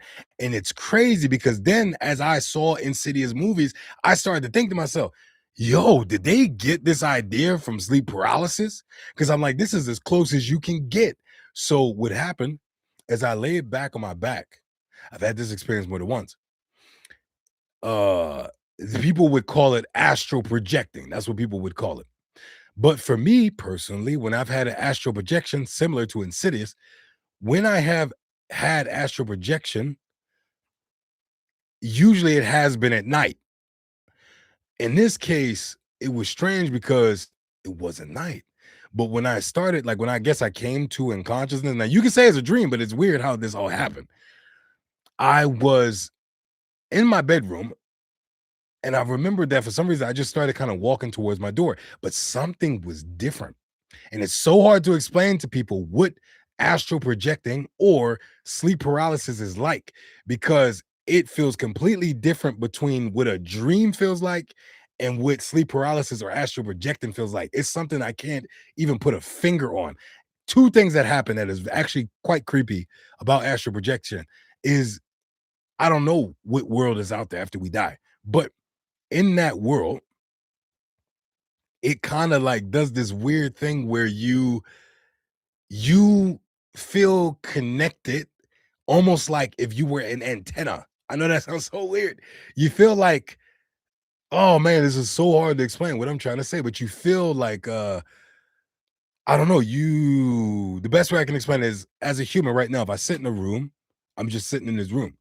But in that whatever realm that is, it's almost like you can feel that there are other people in other rooms or in other houses, other bit like there's a weird connection. But anyway, in that place, you often feel like you feel like something is aware that you are in that space. I don't even know how to explain it. And it definitely is an intimidating and imposing feeling. So what ended up happening was when I was walking, it's weird because it felt like I was teleporting. Because as you walk, you kind of know the road you're gonna like, for example, right now, if you got out your bed and you're walking to the front door, your mind is kind of already visualizing the kitchen, the bathroom you might walk in. Your brain is kind of like doing that pre-step as you're doing it or going those places. But the way it was happening in that realm is almost like teleportation. Like every time I was thinking it, I was kind of there. I don't know how to explain that. Like walking to the door there, hallway there. It didn't exactly feel like walking with feet, just felt like I was there. So when I went downstairs, here's the creepy part. I went downstairs, y'all. And as I got downstairs to the kitchen, it was pretty dark in the kitchen. But when I looked to the back of the kitchen, in the kitchen I was living in Texas, there was an island, right? These little islands in the middle of a kitchen where you can stove and cook. On the other side, I saw two would look like giant standing black shadows.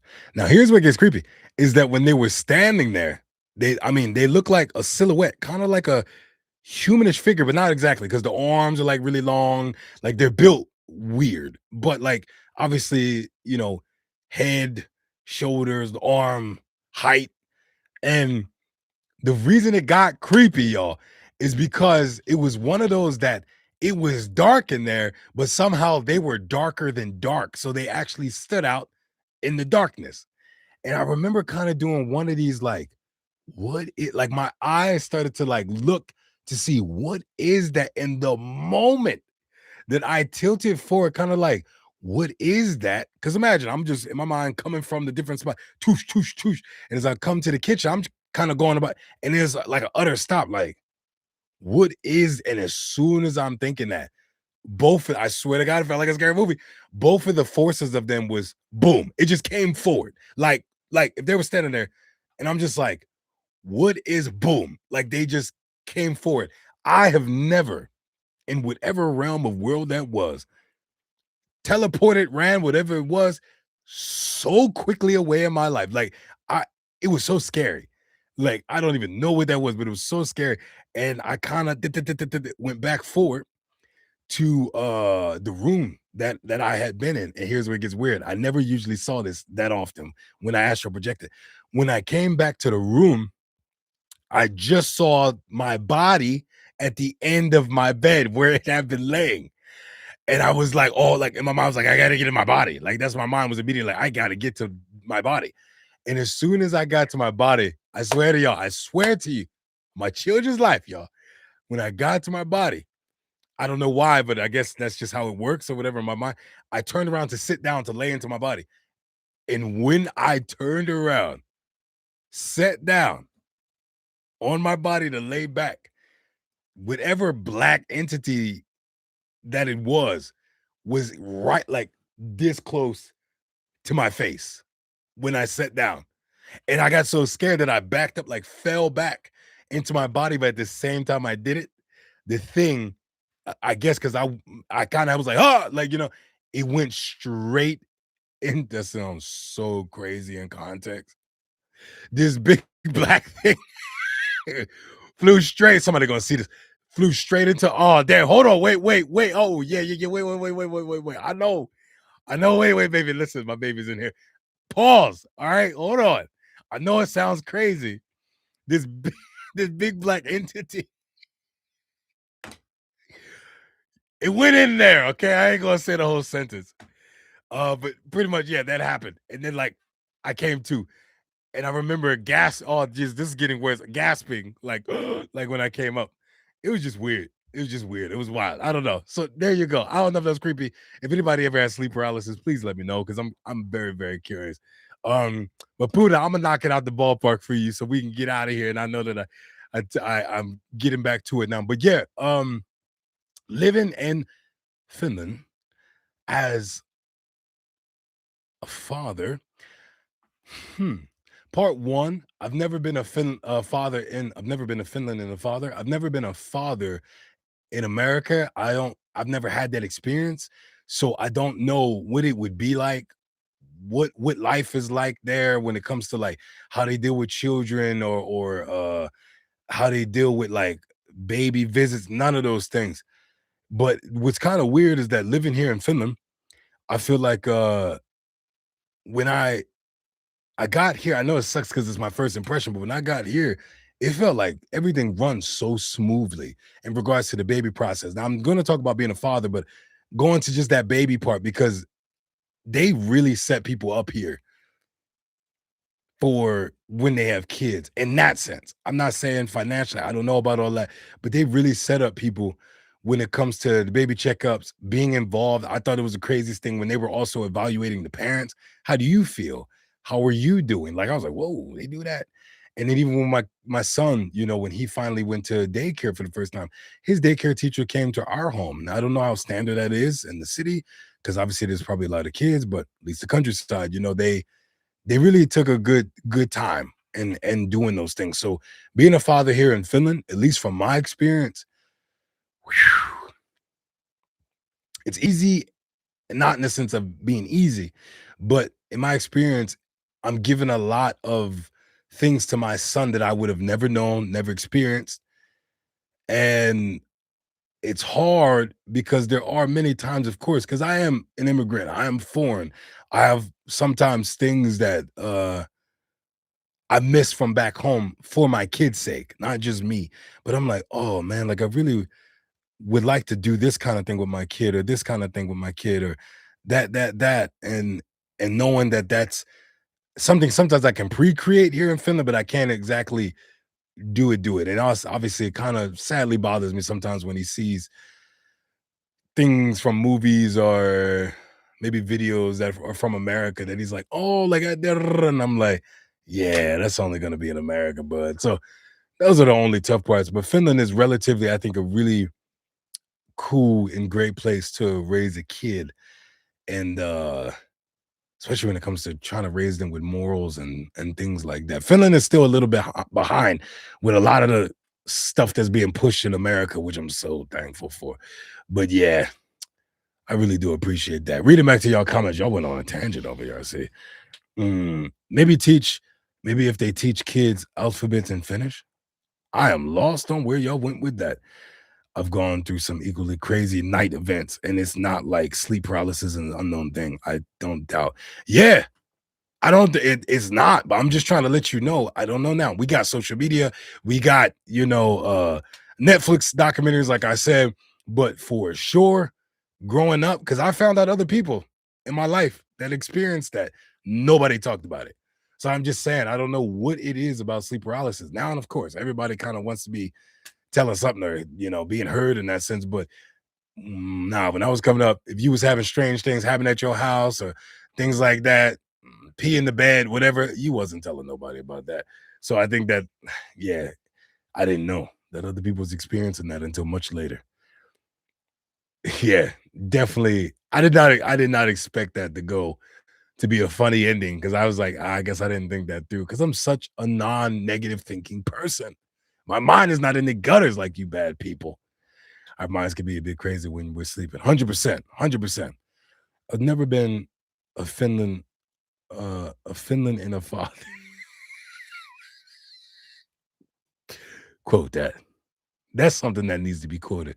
I've never been a Finland in a father. Take that all you want. Take it or leave it. The daycare person coming to your home to evaluate what your child needs sounds uncommon, but really awesome. Yeah, I figured because maybe on the countryside it's a bit different, but like literally, the teacher came. She saw us and like obviously introducing our son, who I believe was already like 2.5, probably almost going on 3. But she took time to speak with us. And then obviously because his room is there, we're there, like we're all there. She kind of was like talking to him, getting to meet him. He was showing her, obviously being a kid, showing some of his toys, and she was engaging with him while we filled out these sheets that were actually asking us, which was crazy, asking us like, how are you feeling like in parenting? How is it being like a father? How do you feel with your partner? Like they're trying to get the dynamic of kind of like the experience that you guys are having. And I think that was super cool. And obviously, like I'm not a non-communicator.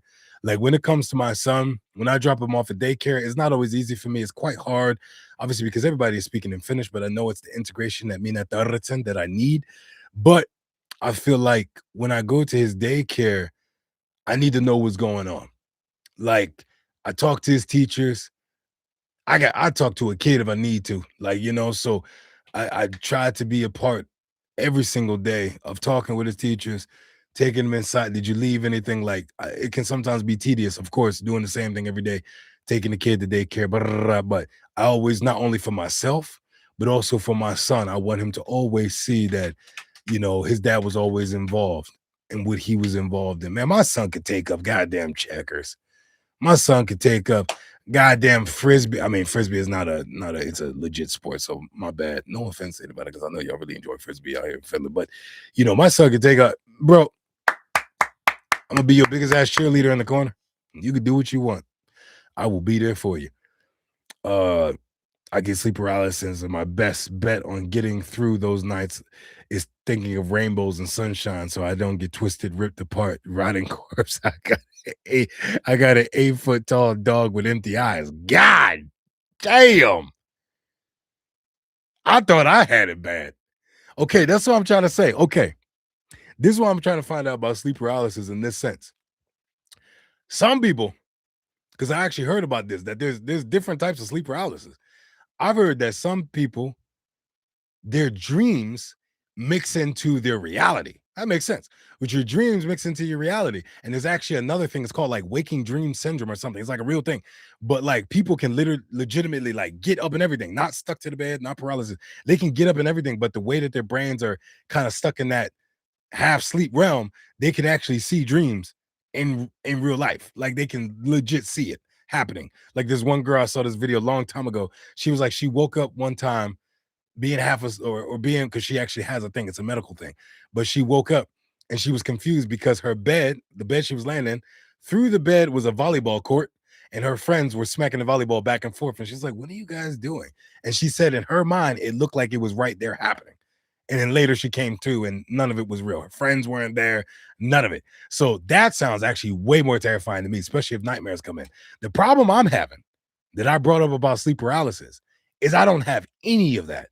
Anytime that I've had sleep paralysis, I have only ever seen a tall, slender man like thing that is black, dark, and slender. I already said that.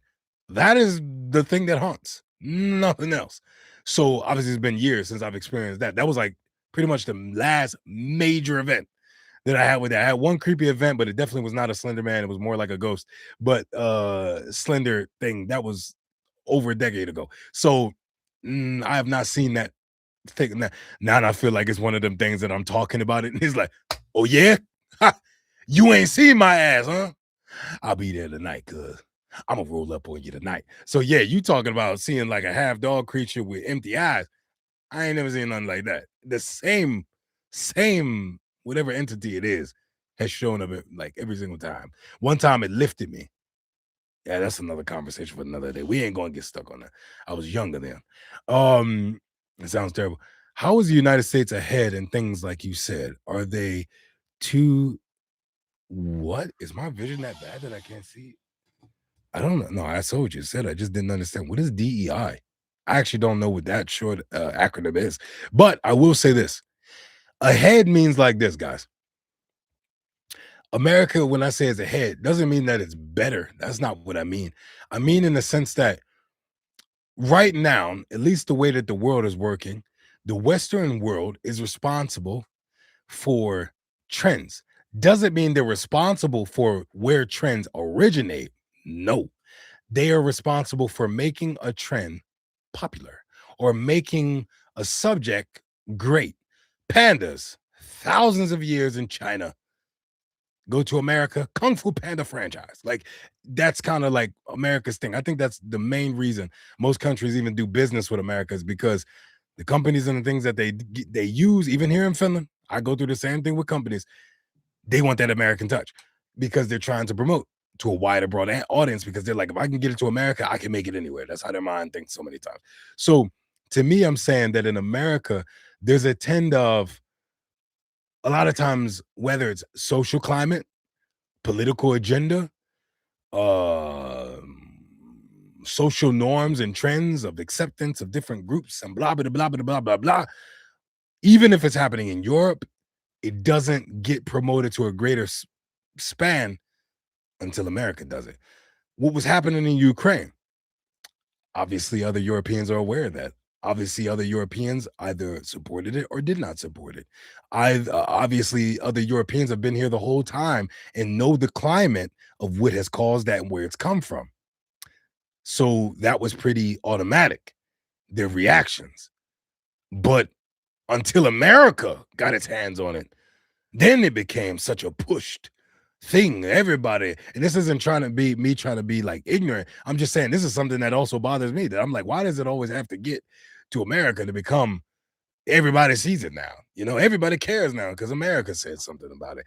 The fact, like, I know, I don't know if this is normal to y'all, if y'all see it this way, but to me, living abroad, it's crazy to see that other countries care about what my president is saying in America.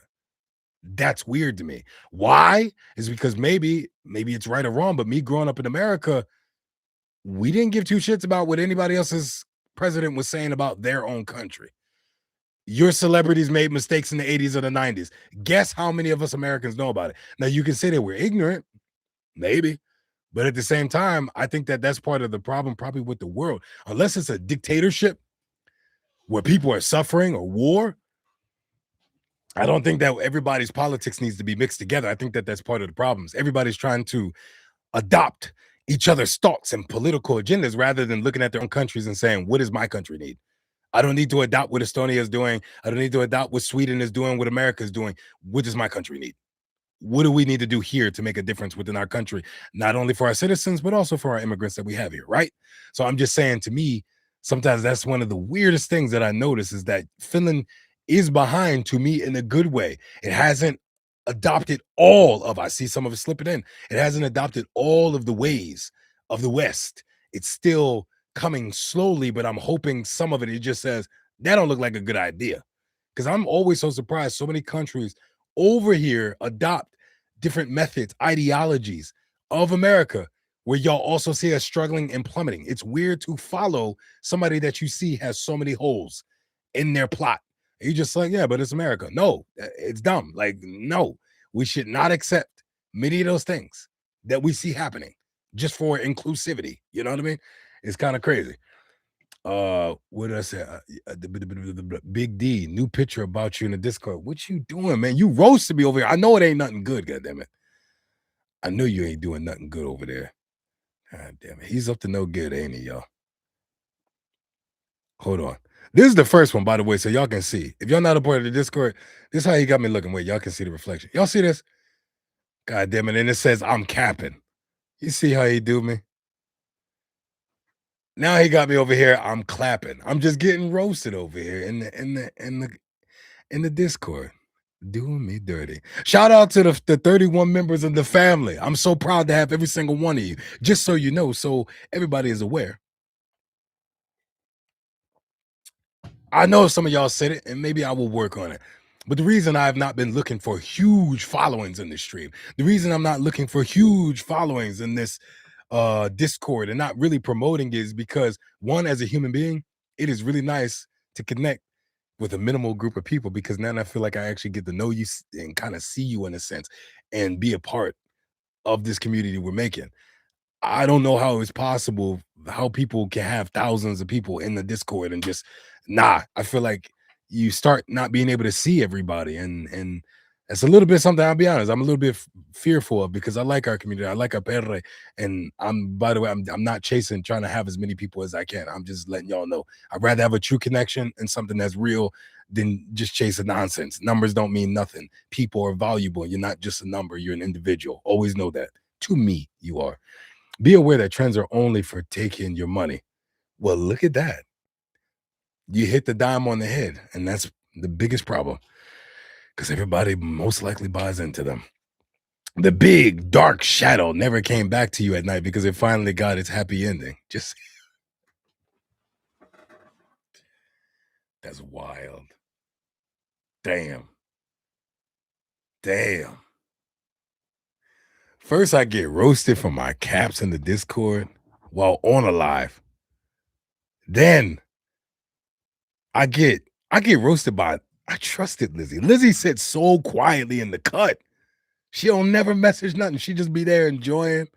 Pops up in the beginning. She say, "What's up?"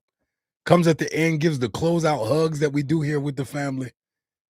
She gonna hop in here and pretty much say that my sleep paralysis demon, I don't know what they are. The sleep paralysis big shadow, he ain't come back around because he got his happy ending. Damn, sniper comments. Hell yeah. I feel like I just got hit by the Winter Soldier up here in Finland. Damn, snipe me. Really, really did snipe me though. But hey, I'm a cut back at you. You know why? I think he came back not only because you guys happy ending, but I was so bad at it. He said, "Oh, I'm done. So I ain't even good at it." Yeah, take that. It's the best thing I can do. That's the best comeback I got on that. What do you think about bullying in school and workplaces? I think that camera surveillance that records voice would help find out what really happened, like FBI class surveillance everywhere. Okay, I'll tell you something real quick. When I was a kid, I got bullied a lot. I got bullied so much as a little boy. When I was a kid, I was quite short, had chubby cheeks, and the kids used to pick on me because I'm sharing this with you guys. This is our perre. My father initially was incarcerated, meaning in prison. I know I'm the standard cut. Unfortunately, I didn't meet him until I was much older. And my mother being a single mother, she worked very hard, 2 jobs, so I didn't always get to see her like I would have wished. So pretty much the kids used to make fun of me because they always used to say things like, that's why you don't got no dad, your mom doesn't love you, that's why she doesn't come pick you up. So I would always, and it's something that kind of carried with me. I think that that's why I like to be on time. Why, when it comes to my son, motherfucker, I'm there because I know maybe with my mother wasn't so intentional, but a lot of times that really set with me. It hurt me a lot. I fought a lot as a kid. I always fought back to the bullies. Um, and by the time I got older, to answer your question, I was very protective of other kids. And especially when I got to high school, like if I knew certain kids were dealing with bullying or whatever, I would make them my friend because I knew for a fact if they were cool with me, other people wouldn't fuck with them. Like, because I didn't mess with that at all. I didn't play it at all. And at this point, yes, I did get bigger. I was doing football at the time, American football. So I definitely put on more size, but I was just like, I will never allow that to happen. Gay, mentally challenged, none of that. You will never do nothing. To this day, I won't allow, I will pimp slap beat the shit out of you in front of everybody. If I see you trying to bully somebody in person, you never belittle another person. People are too beautiful. People are too much of a gift to this world. That's why so many people, so many wars are happening. So much hate is happening because there's so much pain in the world. There's so many people suffering in this world. There's evil people. Don't get me wrong. There's evil people. And I'm not going to sit here and say, well, everybody isn't born evil. I don't know. Yo, there are some psychos out here. There's some crazy people out here hurting babies, hurting women, hurting other people. I'm not going to sit there and make no excuse for them. But in regards to how you treat other people, at least from the cut of judge of character, you can never do that to somebody. Y'all don't know. It's already hard sometimes just to live. It's already hard sometimes because you don't know people's backgrounds. And to spit on people while they're down and belittle somebody because they're mentally challenged or because they're gay, whatever the fuck they got going on, to me, it just angers me so much. It angers me so much because to me, it's like, it's crazy. Like, I know it sounds silly, but in my mind, they're not my child. They're not my brother. They're not my sister. But there's a piece of me that just feels like when I see people that are put down, like it hurts me. I don't know how to put that into words. It just hurts. It hurts me. So it just makes me in that situation, unfortunately, does anger me 100%. I'm not having much words with you. We're not going back and forth. I'm just dealing with you personally. I'm not having a back and forth. If I see something like that happen. So I don't know. It just bothers me a lot. So I don't like bullying at all. I don't play about bullying at all. And if you don't got something nice to say, as they say, don't say it at all. And it's easier for you to step away than to just put somebody down just because maybe your life is shitty. So I don't know. I don't know. I don't tolerate bullying at all. So yeah, that's my answer. I'm going. Um. Oh, what do you think? And yes, anywhere. We live in 2026. The fact, at least in America, the fact that we don't have 4K cameras as a must, that should be like a standard must. I'm so sorry for the people that own convenience stores. I know you're not rich, but at the same time, that should be almost like a right to a violation to work code ethic to a company if they don't have 4K cameras. We live in 2026. I shouldn't see some old lady or some person being beat up or abused or somebody in a school being shot up, unfortunately, in America or hurt. And we sitting there like, who is that? It's hard to see. It's pixelated. Are you goddamn kidding me? We got better camera phones on our cameras on our phones today. So it's like, how are you telling me that you can't possibly have a nice camera and audio so we know what's going on? Because you ain't violating nothing. To me personally, if you got audio within the appropriate areas, of course, lunchroom here and there, because those things might be needed when we come to it. Maybe we hear conversations, kids talking about something that they planning. That's better than some of the many things that have happened. So, Babucha, I'm with you there. Mm. Big D, there's a third one now. And stop trying to kill me. Y'all trying to kill me with these goddamn photos. Being a head. I have heard you can get rid of a nightmare creating happy ending. Y'all are so mean to me. The Eiffel Tower got replaced by the Tower of Caps. You better know. You better stop. You better stop. Hey now. S'il vous plaît? I don't know any French, god damn it. I don't know anything. Before I screw up. Oh, Tiscuse, baby. What is this? Tiscuse. I have something to say, Perre. What you got? Lore, I'm here. Tell me. Tell yourself that, DJ. Oh God. I'm sorry, I came behind y'all a little bit. Grown ass man, dog. Please don't follow America down this rabbit hole. Save Finland. Just save room in your basement or back room just in case we have to escape real fast. What you mean, grown ass man, dog? You don't think I got a tunnel? You don't think I got a tunnel over here? I've been digging for goddamn almost 7.5 years. I've been digging for the just in case. I ain't gonna lie. One thing that hits hard. I don't know how y'all feel, Finnish folks feel here, but I will tell you one thing. Living in Finland is so sad in this sense that I grew up in America. We see planes all the time. 9/11 hit when I was in school, right? Still remember to this day, a very unfortunate event. And the things that we had to see on live TV is crazy. They showed that shit. We saw people falling. That shit is the craziest thing to this day. But anyway, um, it's crazy because living here in Finland, I at one point living in America lived right next door to an airport. My house would shake when the plane flew over. I was just like, God damn it. Like sometimes it used to be stressful, but I got used to it. But nothing has been worse than when I moved here to Finland and I see a helicopter or a plane. I'm like, what's going on? What's happening in Europe today? Hold on a second. Let me pop my phone up, make sure everything is good. We good? Russia, we all right? I'm dead serious. It's so messed up, and I'm not even lying. Helicopter, oh, yeah. I get quiet. I'm listening. It sounds so bad, but I'll be listening. Is there a bomb drop, something? Like I ain't never had that experience. I moved there. And it's weird to say that because it's not like I'm living in a war-torn country, but for sure the climate is a little bit warm. You know, it ain't hot yet, but it's a little bit warm. It's a little bit unsteady. So going to play War Thunder. Go get it. Have a good time. I hope you enjoyed your time here with us. Your view on why living in Finland as a parent is different. I think living in America as a parent is different because I'm living in America, but closer to the 1960s. Finland to me is America's 1960s. It is a time that in a sense they are seeking for some type of peace, but also looking for a type of revolution that includes also the revelation of a generation. I'm realizing I'm just sounding like I'm rhyming. I'm just sounding like I'm talking bullshit. All this caps, bro. I'm just capping it up right now. My head is capitalized. Y'all see what I did there? But I feel like it really is getting to that midpoint and it could go south. It really could end up being a 70s Finland start dealing with a lot of narcotics and drugs. 80s, we hitting hard on the drugs. The next generation, the kids are falling apart. Like that's always a possibility.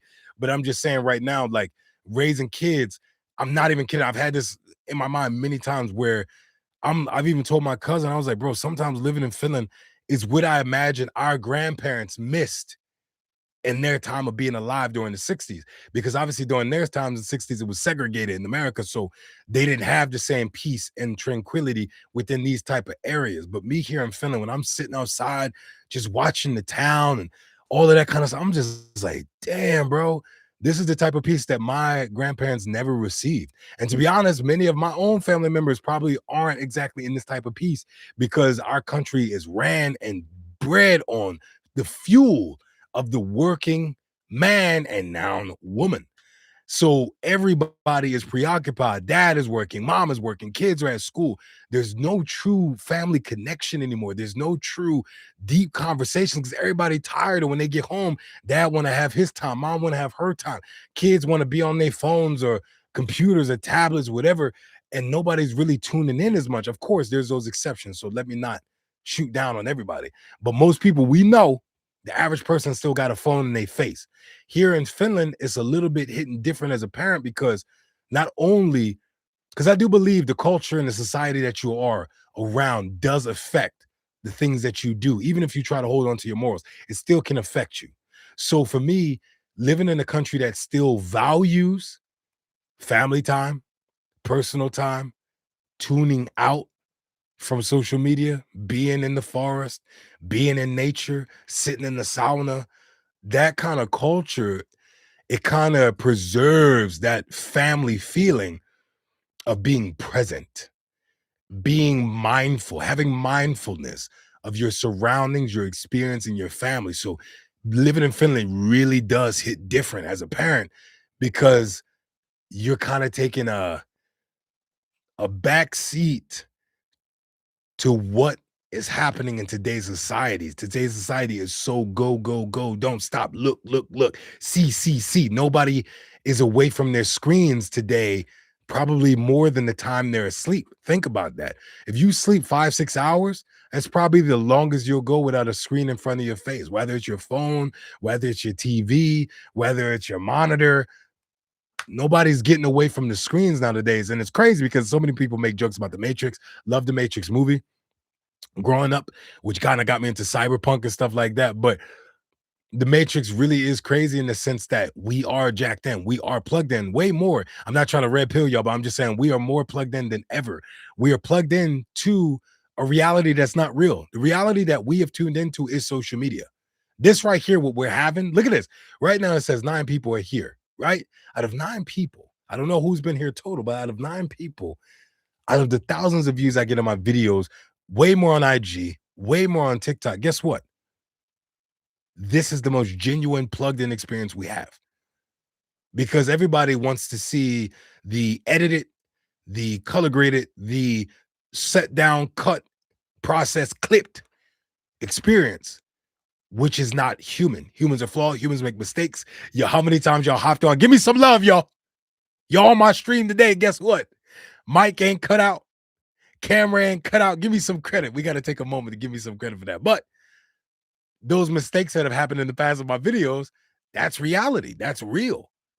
So I'm just saying that like we're so tuned in now that so many people like we're plugged into a false reality. We accept that rather than a lot of times what we're around, and even when we're families, we're still plugged in. Yes, being in pain makes you behave worse, 100%. Yeah, I just came to visit. I need to go play Soap Me War. That must be a popular game. I've never actually heard of that. Tres bien. Ah, is that how you say that? Did I say that right? Please let me know if I said that right. Uh, that's what I mean. Once I was in a ship to Estonia, yes, and at nighttime I saw a guy punching another guy. Damn. I immediately went to reception and the puncher had to go to the police station in Estonia. Bambucci, shout out to you. By the way, guys, I'm not ever saying be stupid. Please don't, if you see something violent going on, I'm not saying run up to it, be a superhero, stop everything. No, I will say one thing. Uh, I am lucky enough to have a background in certain arts and certain trainings since childhood. I started at 8 and I took it quite seriously. And I've been able to visit different schools, be a different part of the different programs. But then obviously when I got more up there and I end up doing private security, you better know how to not only deal, not bouncing. Bouncing is one thing, but private security is a whole nother thing, bodyguarding. You have to know how to eliminate the threat. Most of the time, you don't want to have to shoot, but you need to know how to eliminate a threat, to detain a threat, to process a situation very quickly, and also assess this situation and how you can lead it to the least possible highest highest chance of being an altercation. So, in those situations, when I see those things, I don't know, but in no mind when I see people dealing with, woman, child. Unfortunately, I have been through this in Finland too, where I did have to physically go somewhere and be a part of a situation, unfortunately, that did involve police coming and stuff like that. But I had like I kind of see them. It's like weird. My mind takes this kind of like they're my client again, right? I'm not dumb. I have kids. I'm not stupid. I wouldn't throw my life away just for the hell of it. But I want you to know that there's something within me that there's something within me. If I can lead to find a moment to eliminate with it, just have those people go two different ways, that's one thing. But like, for example, if I saw a man hitting on his wife, not only am I interceding, but she ain't going nowhere with you until the popo is here. And they can resolve how they deal with it. I know that's not normal in Finland, but screw that. It's not even normal in America. To me, things continue because people around allow them to continue. Right? And I live in a country that right now at the moment, I'm lucky that people aren't walking around, running around with guns, shooting people up. So that's not the highest threat at the moment. So I'm just saying in those moments, it is nothing wrong. Boppity bop bop bop. Stop recording shit with your phones, recording abuse. How about make a call and actually save a life? right? Save a situation. Unfortunately, most of the time, even if they go right back with the person that did it, that's their decision, but you did the right thing in the moment. Mm, what is this right here? All right, dear family, can we help Puna like our family helps one's member?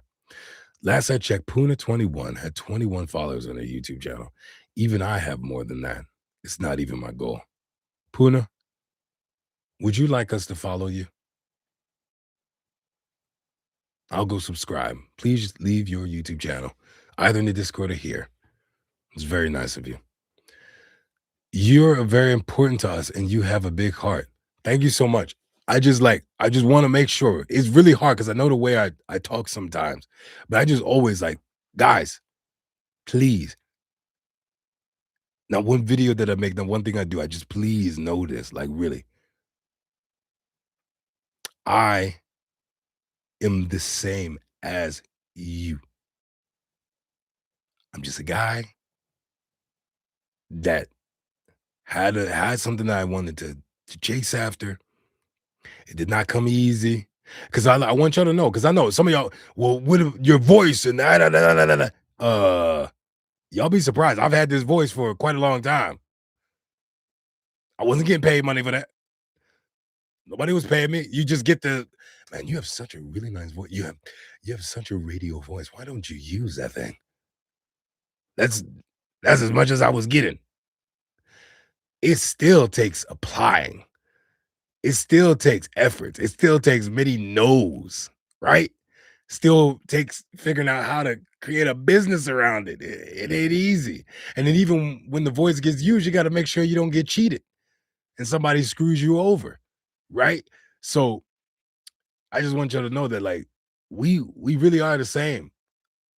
And I just always want that to be understood because I am thankful on your Sunday you have taken 2 hours to spend with me when you did not. You could have done anything else.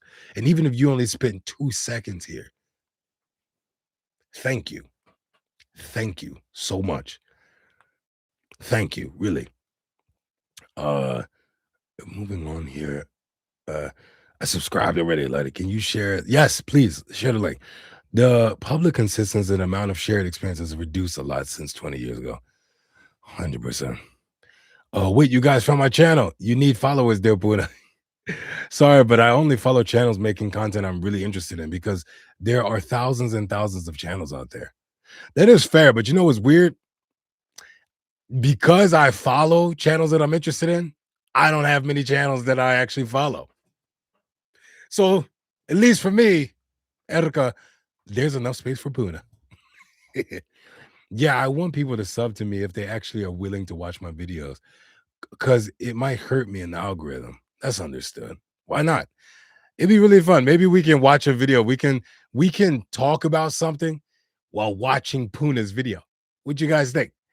I think that could be fun. Why not have it in the background? Just get a little vibe going. Just a tip in French, 98% of the time, don't pronounce the last letter of word. Lizzie, you speak French? Did I not know that? Did you make that comment? Lizzie, I think you told me that. Oh, my apologies if I forgot. Only subscribe if you want to watch my videos. Last thing I need is 100 subs but 0 views. It ain't gonna be like that, Puna. We got you. But listen, y'all, I think I'm doing a relatively good job. There's definitely many times I jumped off with past a minute 30, 100%.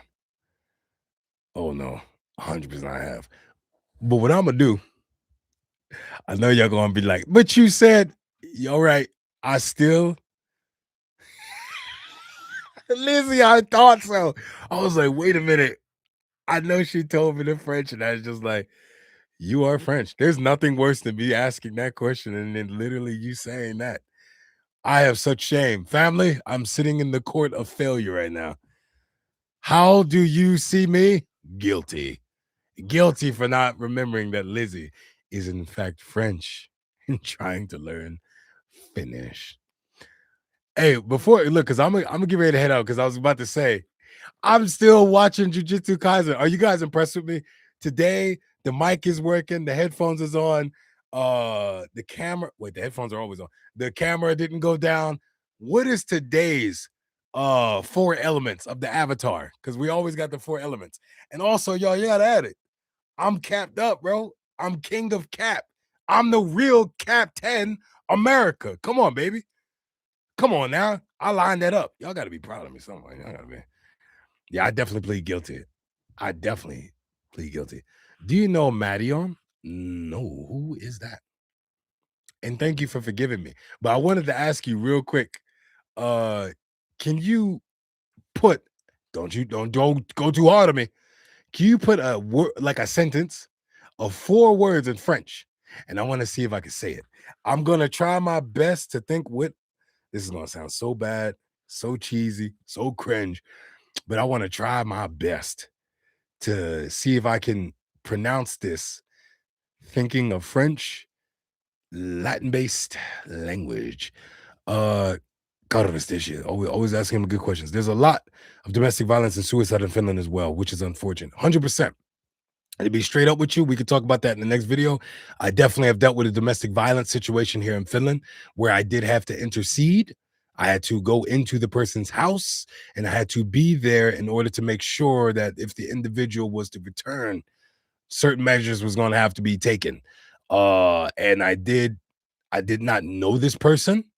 So let that be known. I did not know this individual, but there was violence that was taking place that I was not going to allow to happen. And the police were called.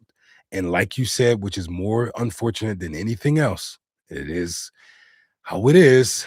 But when the police showed up, the individual made the decision that they wanted to dismiss it.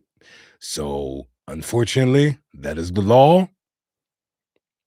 And I had to, I moved on. I did what I was supposed to do in that moment. They since moved on in their own life and different place. So I don't know. Hope everything is not good with them and that they are not together because I think that shit is poor and should not be happening. You were so right. I used to drive 4 years of night shifts in Helsinki as a cab driver. I think my violent situations would be prevented if people would have the courage to call 911. Yep. Yep. Yeah. Sometimes I think about because obviously we know the regular world. I don't know if you guys ever think about this. I know the regular world of domestic violence and issues that happen, but I don't just think about that, yo. I think about like all of them. And sometimes y'all can laugh at me if y'all want to. I don't care. Do your thing. It's been a long time since I have, but I used to like literally, I would sit sometimes in place and like cry. It sounds really funny. I know. But I used to cry because like my mind, I've had times where I have thought, just the thought in my head that, you know, people are suffering, like genuinely, not just the domestic ones that we know. I'm talking about the molestations, the rapes, the terrible things that they're doing to kids, to babies, the human trafficking of adults, of children, of babies, and just the evil things that people do in this world, man. Sometimes it's like that, like I don't know how to explain it. Like I know I'm sharing it with y'all now, and I'm just being myself to share it, man. But it hurts, bro. It hurts in ways I cannot explain it. I don't know why it hurts. I don't know why I even think about those things sometimes. But as sad as it makes me to say that, I just hone more in to my family because that's the one thing I can control. That is the one thing that I can help and I can be a part of making a difference. If something happens and I see it, that's different. But I'm talking about like I know I can't help everybody. I can't heal everybody. That's not what I can't do that. And as much as that hurts, I just refuse to not think about it because that's not fair. I know people do it every day, cool. But like to me, it's not fair to because when you're suffering, when you've been in hard places in your life, when you've been maybe suicidal, when you've been depressed, you wish somebody would have heard you. Somebody would have called to you, ask you if you went through different abuses as a kid or as an adult. You wish somebody would have been there for you. So to me, it's just really hard to think that so many people suffer. And part of it's social media, but most of us have kind of learned we've been given so much information of people who are suffering that we've shut it off because the brain can't deal with it. Our brains are built for what it was in the beginning of time. Small villages, small community, 30, 100, you could deal with that. Now we see the entire world, and our brands are not built for that, not at all. So now we low key kind of shut people off. And social media definitely is grooming people to become more narcissistic, 100%. Think about oneself, process everything through oneself. It's a lot of that. And it's a little bit sad. Um, Meaning I'm American. Okay, okay. I'm here, Lizzie. I got you. This is my best French accent. That was not even French. That was a weird mix of like Transylvanian, like some Romanian, Count Dracula, that sound very terrible. Okay, is there a spit in there? Jesus on home. I don't know. That was terrible. Oh, wait. I forgot my Jesus on home American. Yes. Oh, I'm shaming myself. I shame myself. How bad was that, Lizzie? The four elements of the night stream. Hat tower.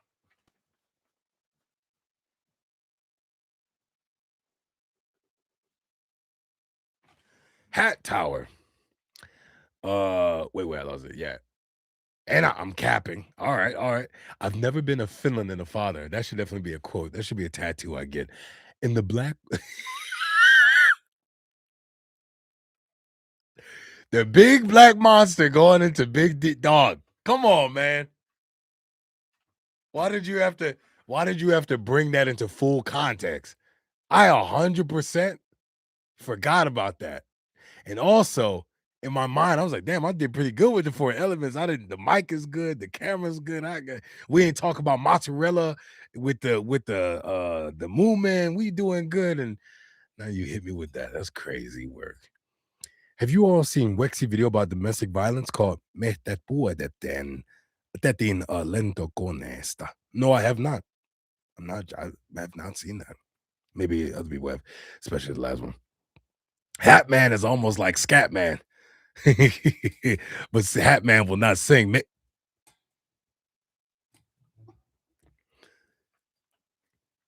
I'm the Hat Man. Did that, dude, that, dude, dude. Get that, dude, dude. That was the terriblest thing y'all have ever heard in your life. I know it is. You know the one thing about my voice that sucks? I've never been professionally trained, but I do know that my singing voice is a bass voice. But what sucks about my voice is I'm 100%. Like I wish when I was like my voice hit, it sucked because I was like, damn, I wanted to be able to woo the ladies, not sing goddamn opera. That's the voice I was given. I wasn't given a voice for like, let me hit this girl. Like maybe when you talk, but singing wise, I might scare a woman. Like, it's like Jesus. Oh my God. If y'all before we go, if y'all want to hear me try to sing something, I'll sing something for fun. But if y'all want to hear me sing, let me know. Put in the comments. I want to hear it. That sounds crazy, but I want to hear it. Hat Man, I want to hear it. You gotta say Hat Man. I ain't gonna listen to y'all if y'all don't say Hat Man. Cat Man. Hat Man or Cat Man. Anyway. Sound like Cat Man. Cat Man. Anyway. Yes, that's too bad. So you can't even think about it. Yeah. Have you heard human trafficking in Finland and Lapland service people in Nepalese restaurants and berry pickers from Asia? No, I did not. But of course, I'm definitely not dumb. I'm for sure understanding that Finland is definitely a place that is happening. Even if the numbers might be shorter, it's definitely a thing happening.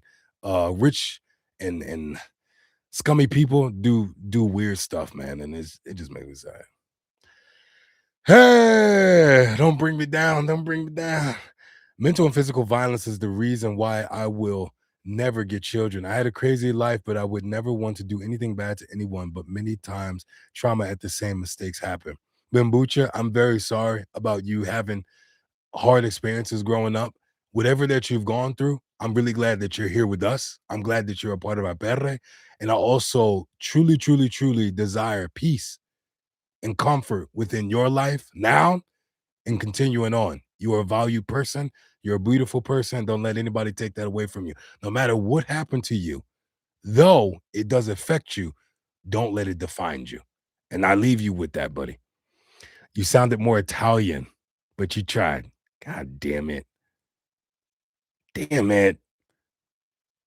Damn it. I wish I didn't sound like that. I mean, nothing wrong with Italian, but I thought I was on to something. You know, you can't wear all of these caps and not think that you ain't going to kill it. Have you ever eaten lepa justo? Of course. Please stop.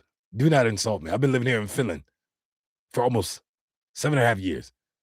If you would think I would not put a little bit of justo on and have my lepa justo bread.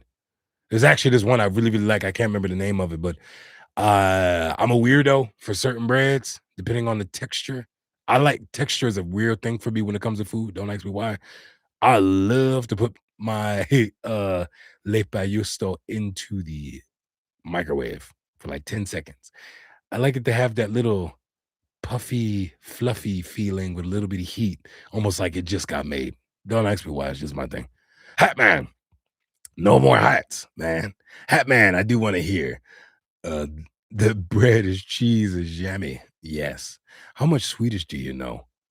Ah, 9392. You see what I did there? Ah, 9392. Good seeing you, by the way. Seeing you here.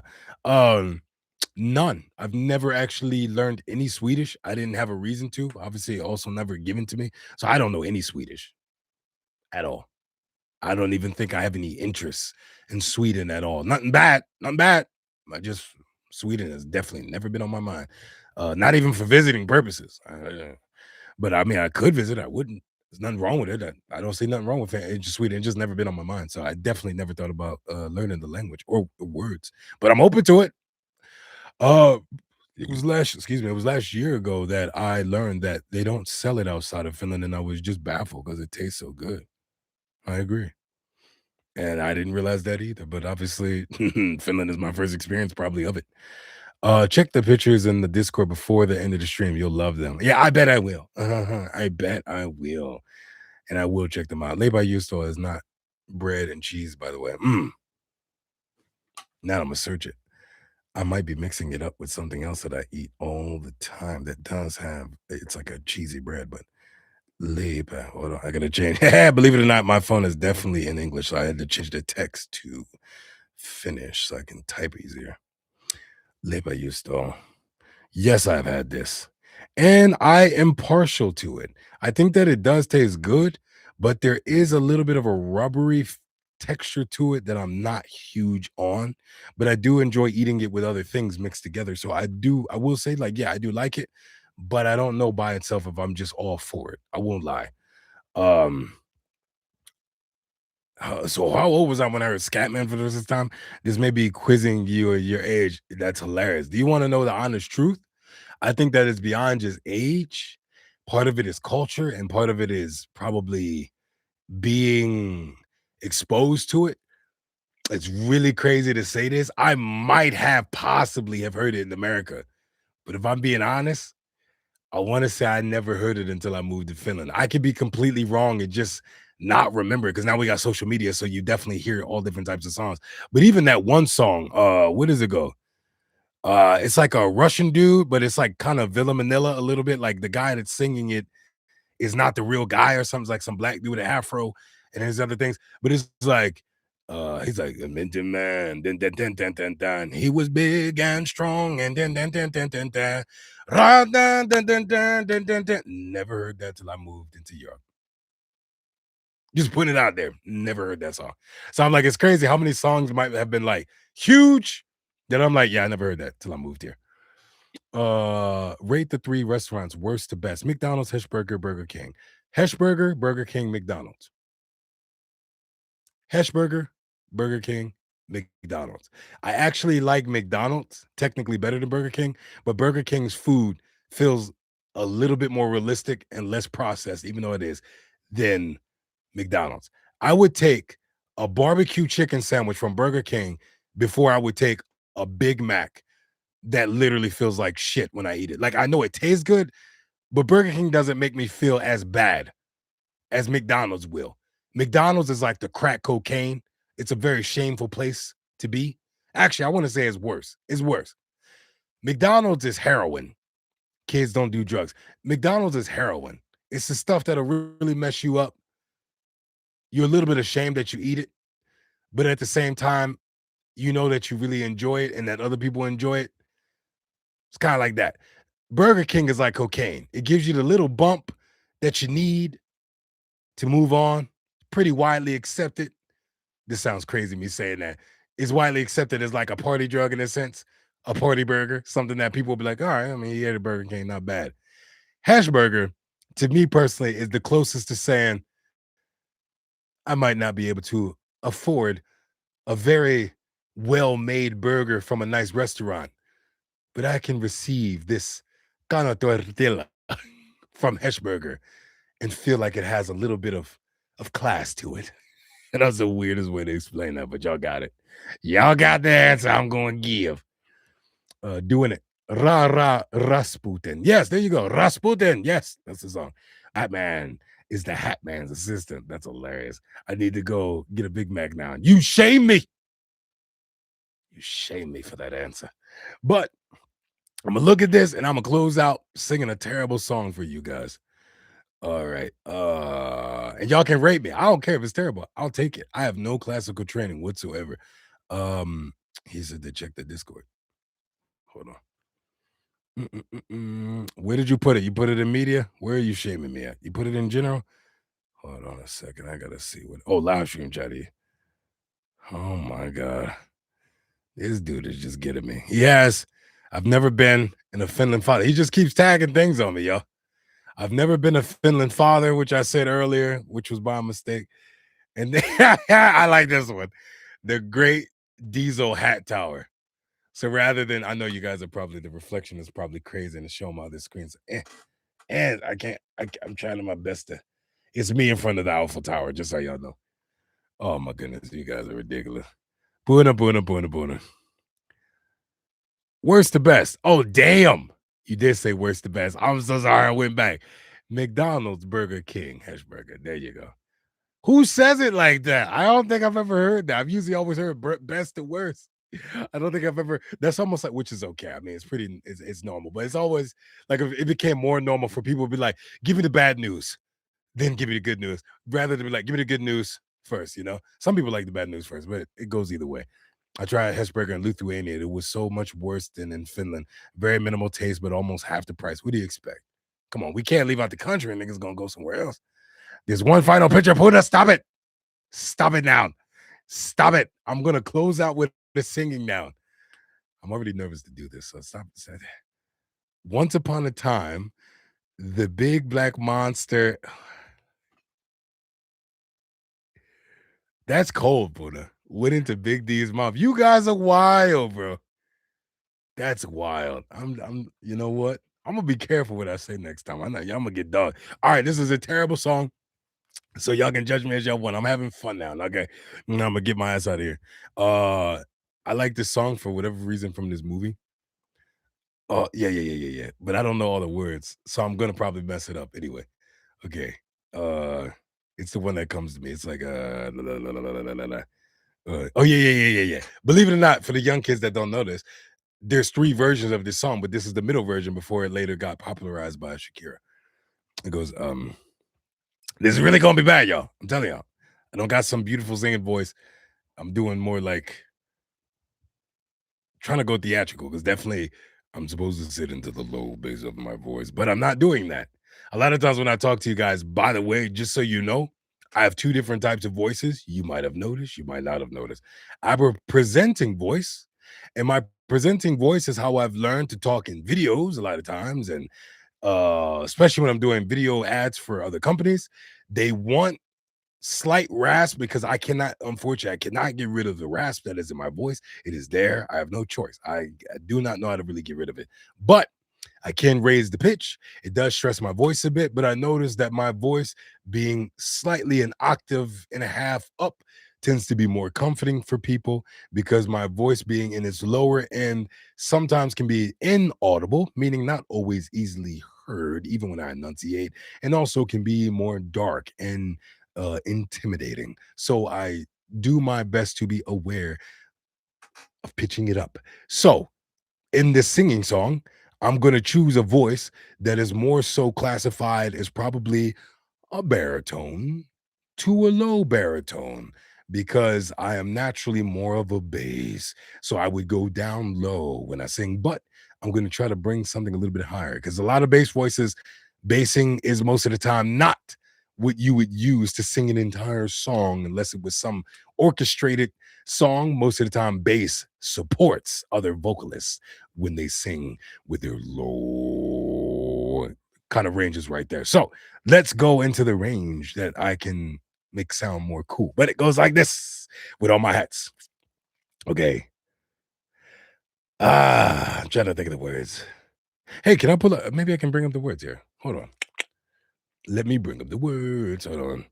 If I Yeah, I'm gonna mess this up. This is actually my first time looking at the lyrics. I sing this with my son sometimes. I've always enjoyed this movie growing up, so I don't know.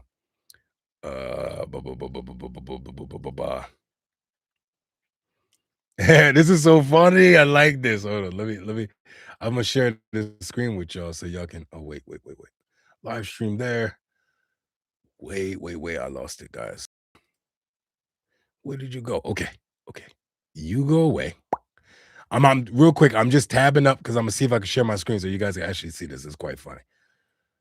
Here is the sharing the screen. Where is the option to share? Oh yeah. Wait. Cancel. Excuse me, guys. I'm coming up. But how? Wait. Okay, that was a question for her. Okay. Hmm. I am sharing. Okay, you guys should be. Look at this. We're finally moving on, guys. Look, I'm sharing the screen. Look at us.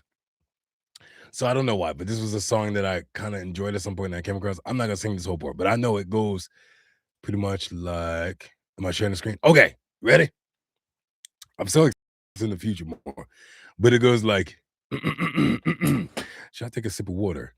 Okay, I'm thinking there's a voice actor. By the way, I'm doing all this, y'all. I'm not gonna lie, I'm a little bit nervous about it, so excuse me if I'm pushing it off. I They always in voice acting, they say never drink cold water and can mess with the vocals before. But in this case, we're going for it. All right. If, if I were a rich man, yebba dibba dibba dibba dibba dibba dibba dum. All day long I'd beady bum. If I were a wealthy man, I would have to work real hard. I don't know. I really don't. The words are so off that I don't remember. I really have made up this song over the years. So I don't know what he says. He's like, I'd fill my yard with chicks and goose by the dozens and ducks for the town to see and hear, squawking just as noisily as they can. I don't know. I don't remember this. I've never seen the lyrics, so this kind of throw me off. But if I were a rich man, I don't know. I like that. Singing karaoke. I'm as I told you. Oh my god, I've seen Dr. Octopus for Spider-Man 2 sing this. Really? That's a great option. He's definitely a good option for that. I fell in love with being a headkey when practicing my Finnish on Duolingo. I added Koki because that's a nickname I was giving. Yeah, I remember you explaining that to us before. Violin Player on the Roof, really great song. I know, it just hits for me. I really like the Fiddler on the Roof movie as well. I to this day, I'm still a big fan of like movies that were set on ironically set on sets. Yeah, but I enjoy like even watching sometimes with my son. We watch old cowboy like Clint Eastwood and stuff like that. I enjoy looking at those kind of on set shot pieces that you knew were filmed on like little sets that sometimes even were outside. I don't know. Today's films, of course, they've progressed a lot and some better, some not, but yeah. So sorry for torturing all of you guys with that terrible rendition because it's not my natural range. And also, I did not even know the words to it. I've just been humming nonsense for many years. Uh, so that was kind of funny. Whoa, we almost made it to the end without my camera weirdly focusing. Where I have no clue. Let's see where. Oh, it zoomed close for some reason. Let's see. Capture. Come here. Focus here. Come with me. Come to daddy. That sounds weird. Hold on. Come on now. Come back. Hello. It is not focusing. Let's put a finger in front of it and move. Another finger and move the finger. Aha! Magic. It's all in the caps. But yeah, Cassie, I was giving it that old Lingarian Leviosa. Leviosa. That's how she said it. Before I go, this is the last thing. I swear this is the last thing I'm going to do. I want to, for fun, I want to say a word that you guys give me. I'll take 5 of them, so be quick. I want to say a word that you guys post as low as I can. Can you guys put 5 words? I'll wait for you as I put more spells on the camera.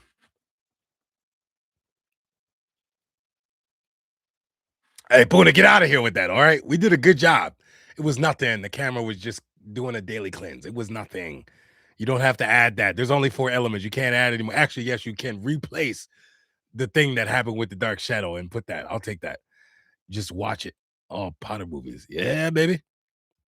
Avada Kedavra. Yes. Akio.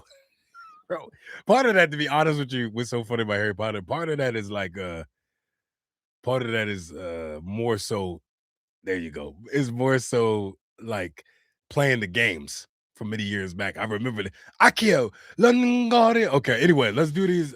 Is this you guys' words, by the way? Is this the words you want to be said low? Like in a low voice? Or y'all just throwing out different uh Harry Potter spells? I just want to make sure if y'all could just clarify that for me so I'm sure.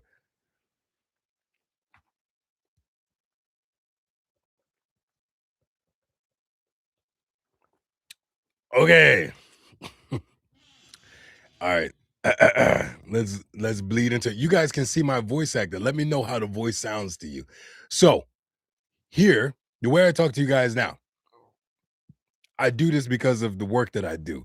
Believe it or not, you guys are always like, oh, such a cool voice. Many times when I work for brands and companies on camera, you'll be surprised.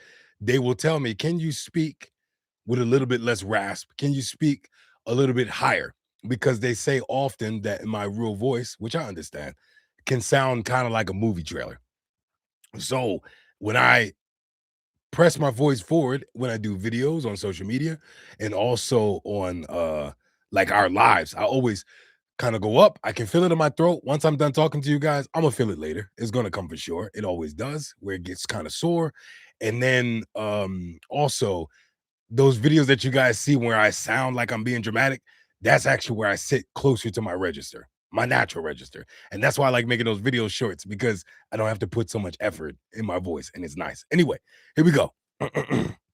So when I do my voice acting, hey, Lizzie, you better be paying attention to relax, to get to where my voice naturally should be. The first thing that I do is I give one of these.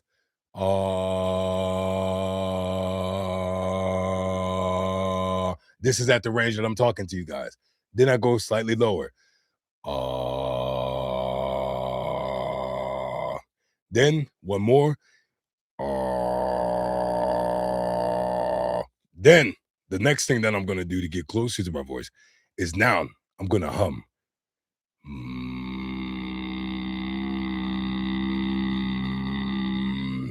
Then slightly lower.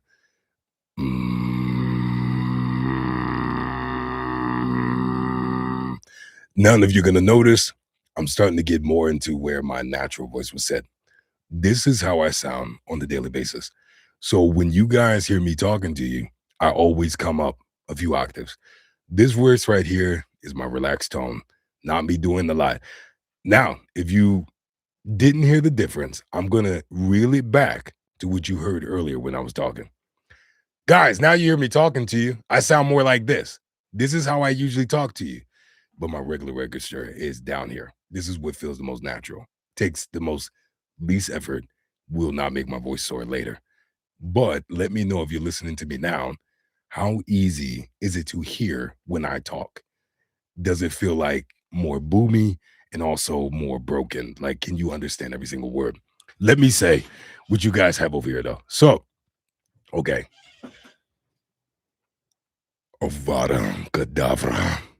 That's one. Now I'm gonna put this with more energy because I like the energy that is here with the word being in all caps. So I'll be a little bit louder. Stupefy. Stupefy. Stupefy. Stupefy. All right. Broken camera fix. Yeah, we saw that. Okay. Carves. Wait, is this in this language? Hold on, because this is the. Oh my God. Carves. I just saw that word, but it was actually in English because it translated for me. And now that I'm seeing it and fitted, I'm feeling so less confident. Okay. Let me see. Kurma autokonen kuljettaja. How was that? Okay. Think is that thing. There you go. Mm-mm. I'll do it in two different ways. One, as a voice actor, I'm making a statement. The other, I'll do it more animated. Ready? Let me know. Do y'all think I could get this role? I, I'm Batman. I'm Batman. Now, the way that he would do it, I'm Batman. I don't know. He kind of did it with more energy. Rest in peace to Kevin Conroy, the real OG. Murke, Murke. I am vengeance. I am the night. I am Batman. Y'all put so many on here. Wasn't supposed to be 5? Like a bear. It is so much better in audiobook when Stephen Fry read Potter. That was also finished actor. Vesaverico was good. You could also be also. Maybe. You never know. Audiobooks are intimidating. I actually have an audiobook opportunity. I'm gonna tell y'all that now before that takes place. Even though I hate telling y'all things in advance because I like to do things with action, but I'm just saying this because I'm not gonna lie. It may be a go or maybe a not because the story pulled me. I really like the story of what I was given, but I was given this kind of futuristic character book narration about a character set. It kind of has that Blade Runner slash cyberpunk gritty kind of detective guy, but I was hired or I'm kind of being in the works of being talked to being hired for an audio book for this grungy, it's very gritty, dark kind of world set in the future. And when I looked at the script, I was like, damn, but I hate audiobooks. Like not audiobooks listening or reading, no, but doing narration for a book, guys, is totally different. Like when you get to sit there and read a book, think how many times if you read out loud, how many mistakes you would make, right?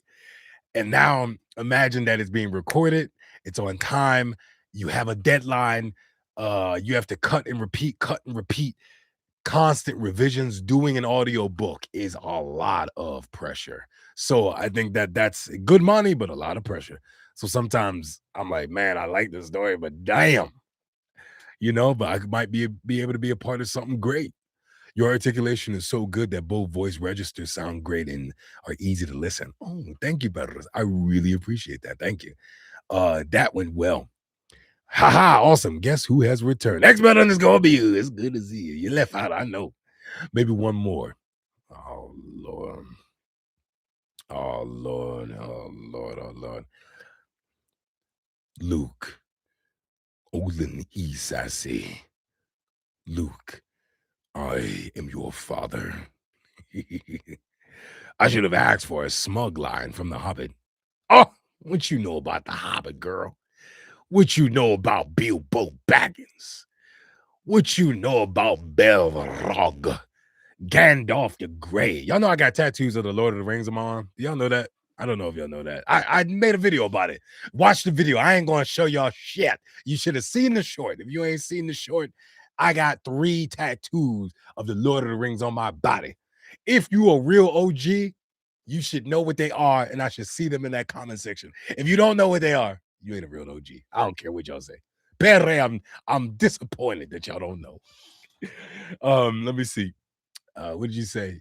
You have a good voice in my mind. Thank you so much. I really appreciate that. Sometimes I think my natural voice is ugly. I won't lie. I don't like the fact that it's so gargly, so like all of that is in my voice. Look, swear to God, like listen to this sound. Like if you go, how do y'all do it? Yeah, I have to go. How do y'all do it? If you make a like a natural I'm going up to try to get out the rasp. Huh. My voice would know, like it sounds so ha ha. Like this is in there. There's nothing I can do about it. And sometimes it just sounds nice there. Um, all right, what do you say? I have good voice in my mind. I am fire. I am death. What is that from? I am fire. I am death. Is that from the Puss in Boo movie? Is that the wolf? I could be confusing that completely. I love the Malti and Valti audiobooks when I was 8. Never heard those before. I have never thought that side. What? Uh, my precious. The Gollum. I love audiobooks. I'm not that active on YouTube. I usually use TikTok and make videos instead. Okay, you guys having a conversation about that. Now I know you just got back on expert underscore B, but I'm getting out of here. Because I'm just gonna check out before bedtime. I'm gonna check out me another episode of my Itaroy. My Itadori.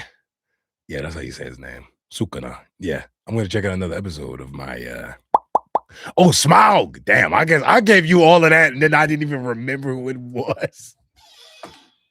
I was like, what you know about the Hobbit? And then literally you quote something from the movie, and I didn't even Jesus Christ. Voiced by what is that dude's name? He played Doctor Strange in the Marvel movies. Something Cumberbatch. Cumberbatch. The voice actor for him.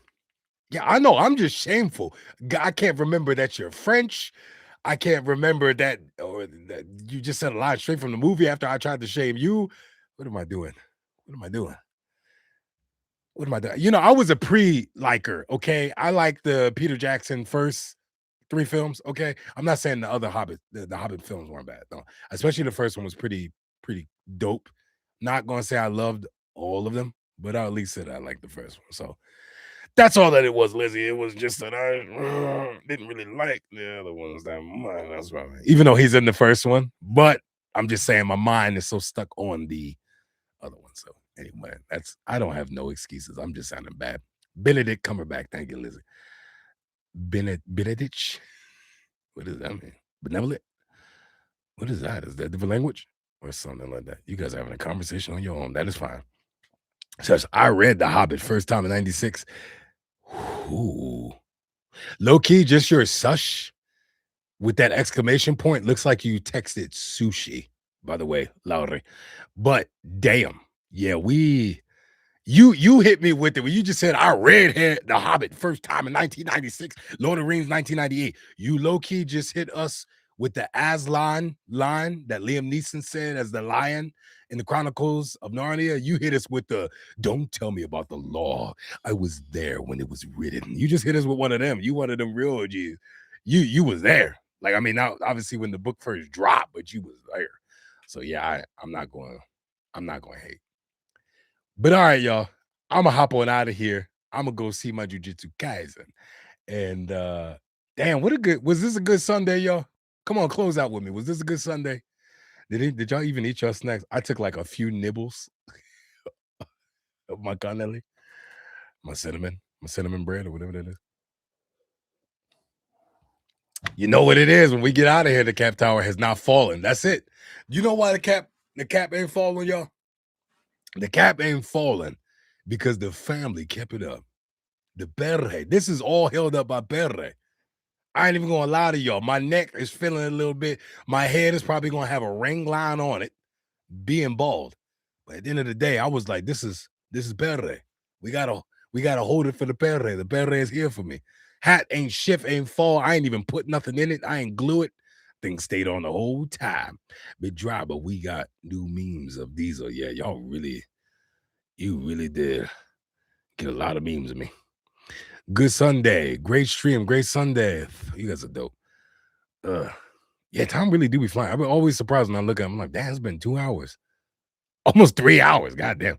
I'm glad I caught the last minutes of the stream, but I'm sorry I missed the beginning. It's all right. Be there next Sunday. Have your snacks in mind. And please join the Discord. It's at the bottom. It's linked there. Pinned by Buna. Because we would love, if you're not already in there, I mean, because I would love to have you over there so you can continue to connect with us, even when you're not in the lives. Just got from work and joined for a few last moments. Oh no, I'm sorry. I'm so glad that you were able to get here. Please join the Discord, really, so we can keep the conversations. We can laugh at these goddamn memes that y'all put of me. God damn it, Buddha. But I'm a close out. I already saw y'all gave the hug, so I need to add mine. Y'all already before me. Hold on now. Hold on. Let me get that goddamn emotes be like this. Y'all be watching from your phones or whatever. It's probably 10 times faster.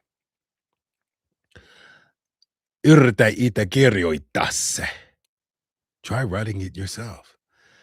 Do watch it. It's a very great show. Oh, okay. I see what you're saying. Hug. Ah, you cheater. Oh, can you do that? Y'all can copy. God damn it. I didn't know. All y'all cheated me. I love that. I love that. All right, family. My perre. I had an amazing time. I can't wait. We need to set up. I'm gonna put an announcement this coming week. We need to set up a voice chat. First of all, before anything, before we even do video, let's set up a voice chat on the Discord so we can talk and connect. I will take the time this time on my next video. I will share the Discord link in the video. So if other people aren't aware, we have a Discord, they can join. But yeah, I had a great time. Snacksy and men, old school. There we go. But yeah, take care, guys. Good night, guys. And you know, I always got to say it. Moika out.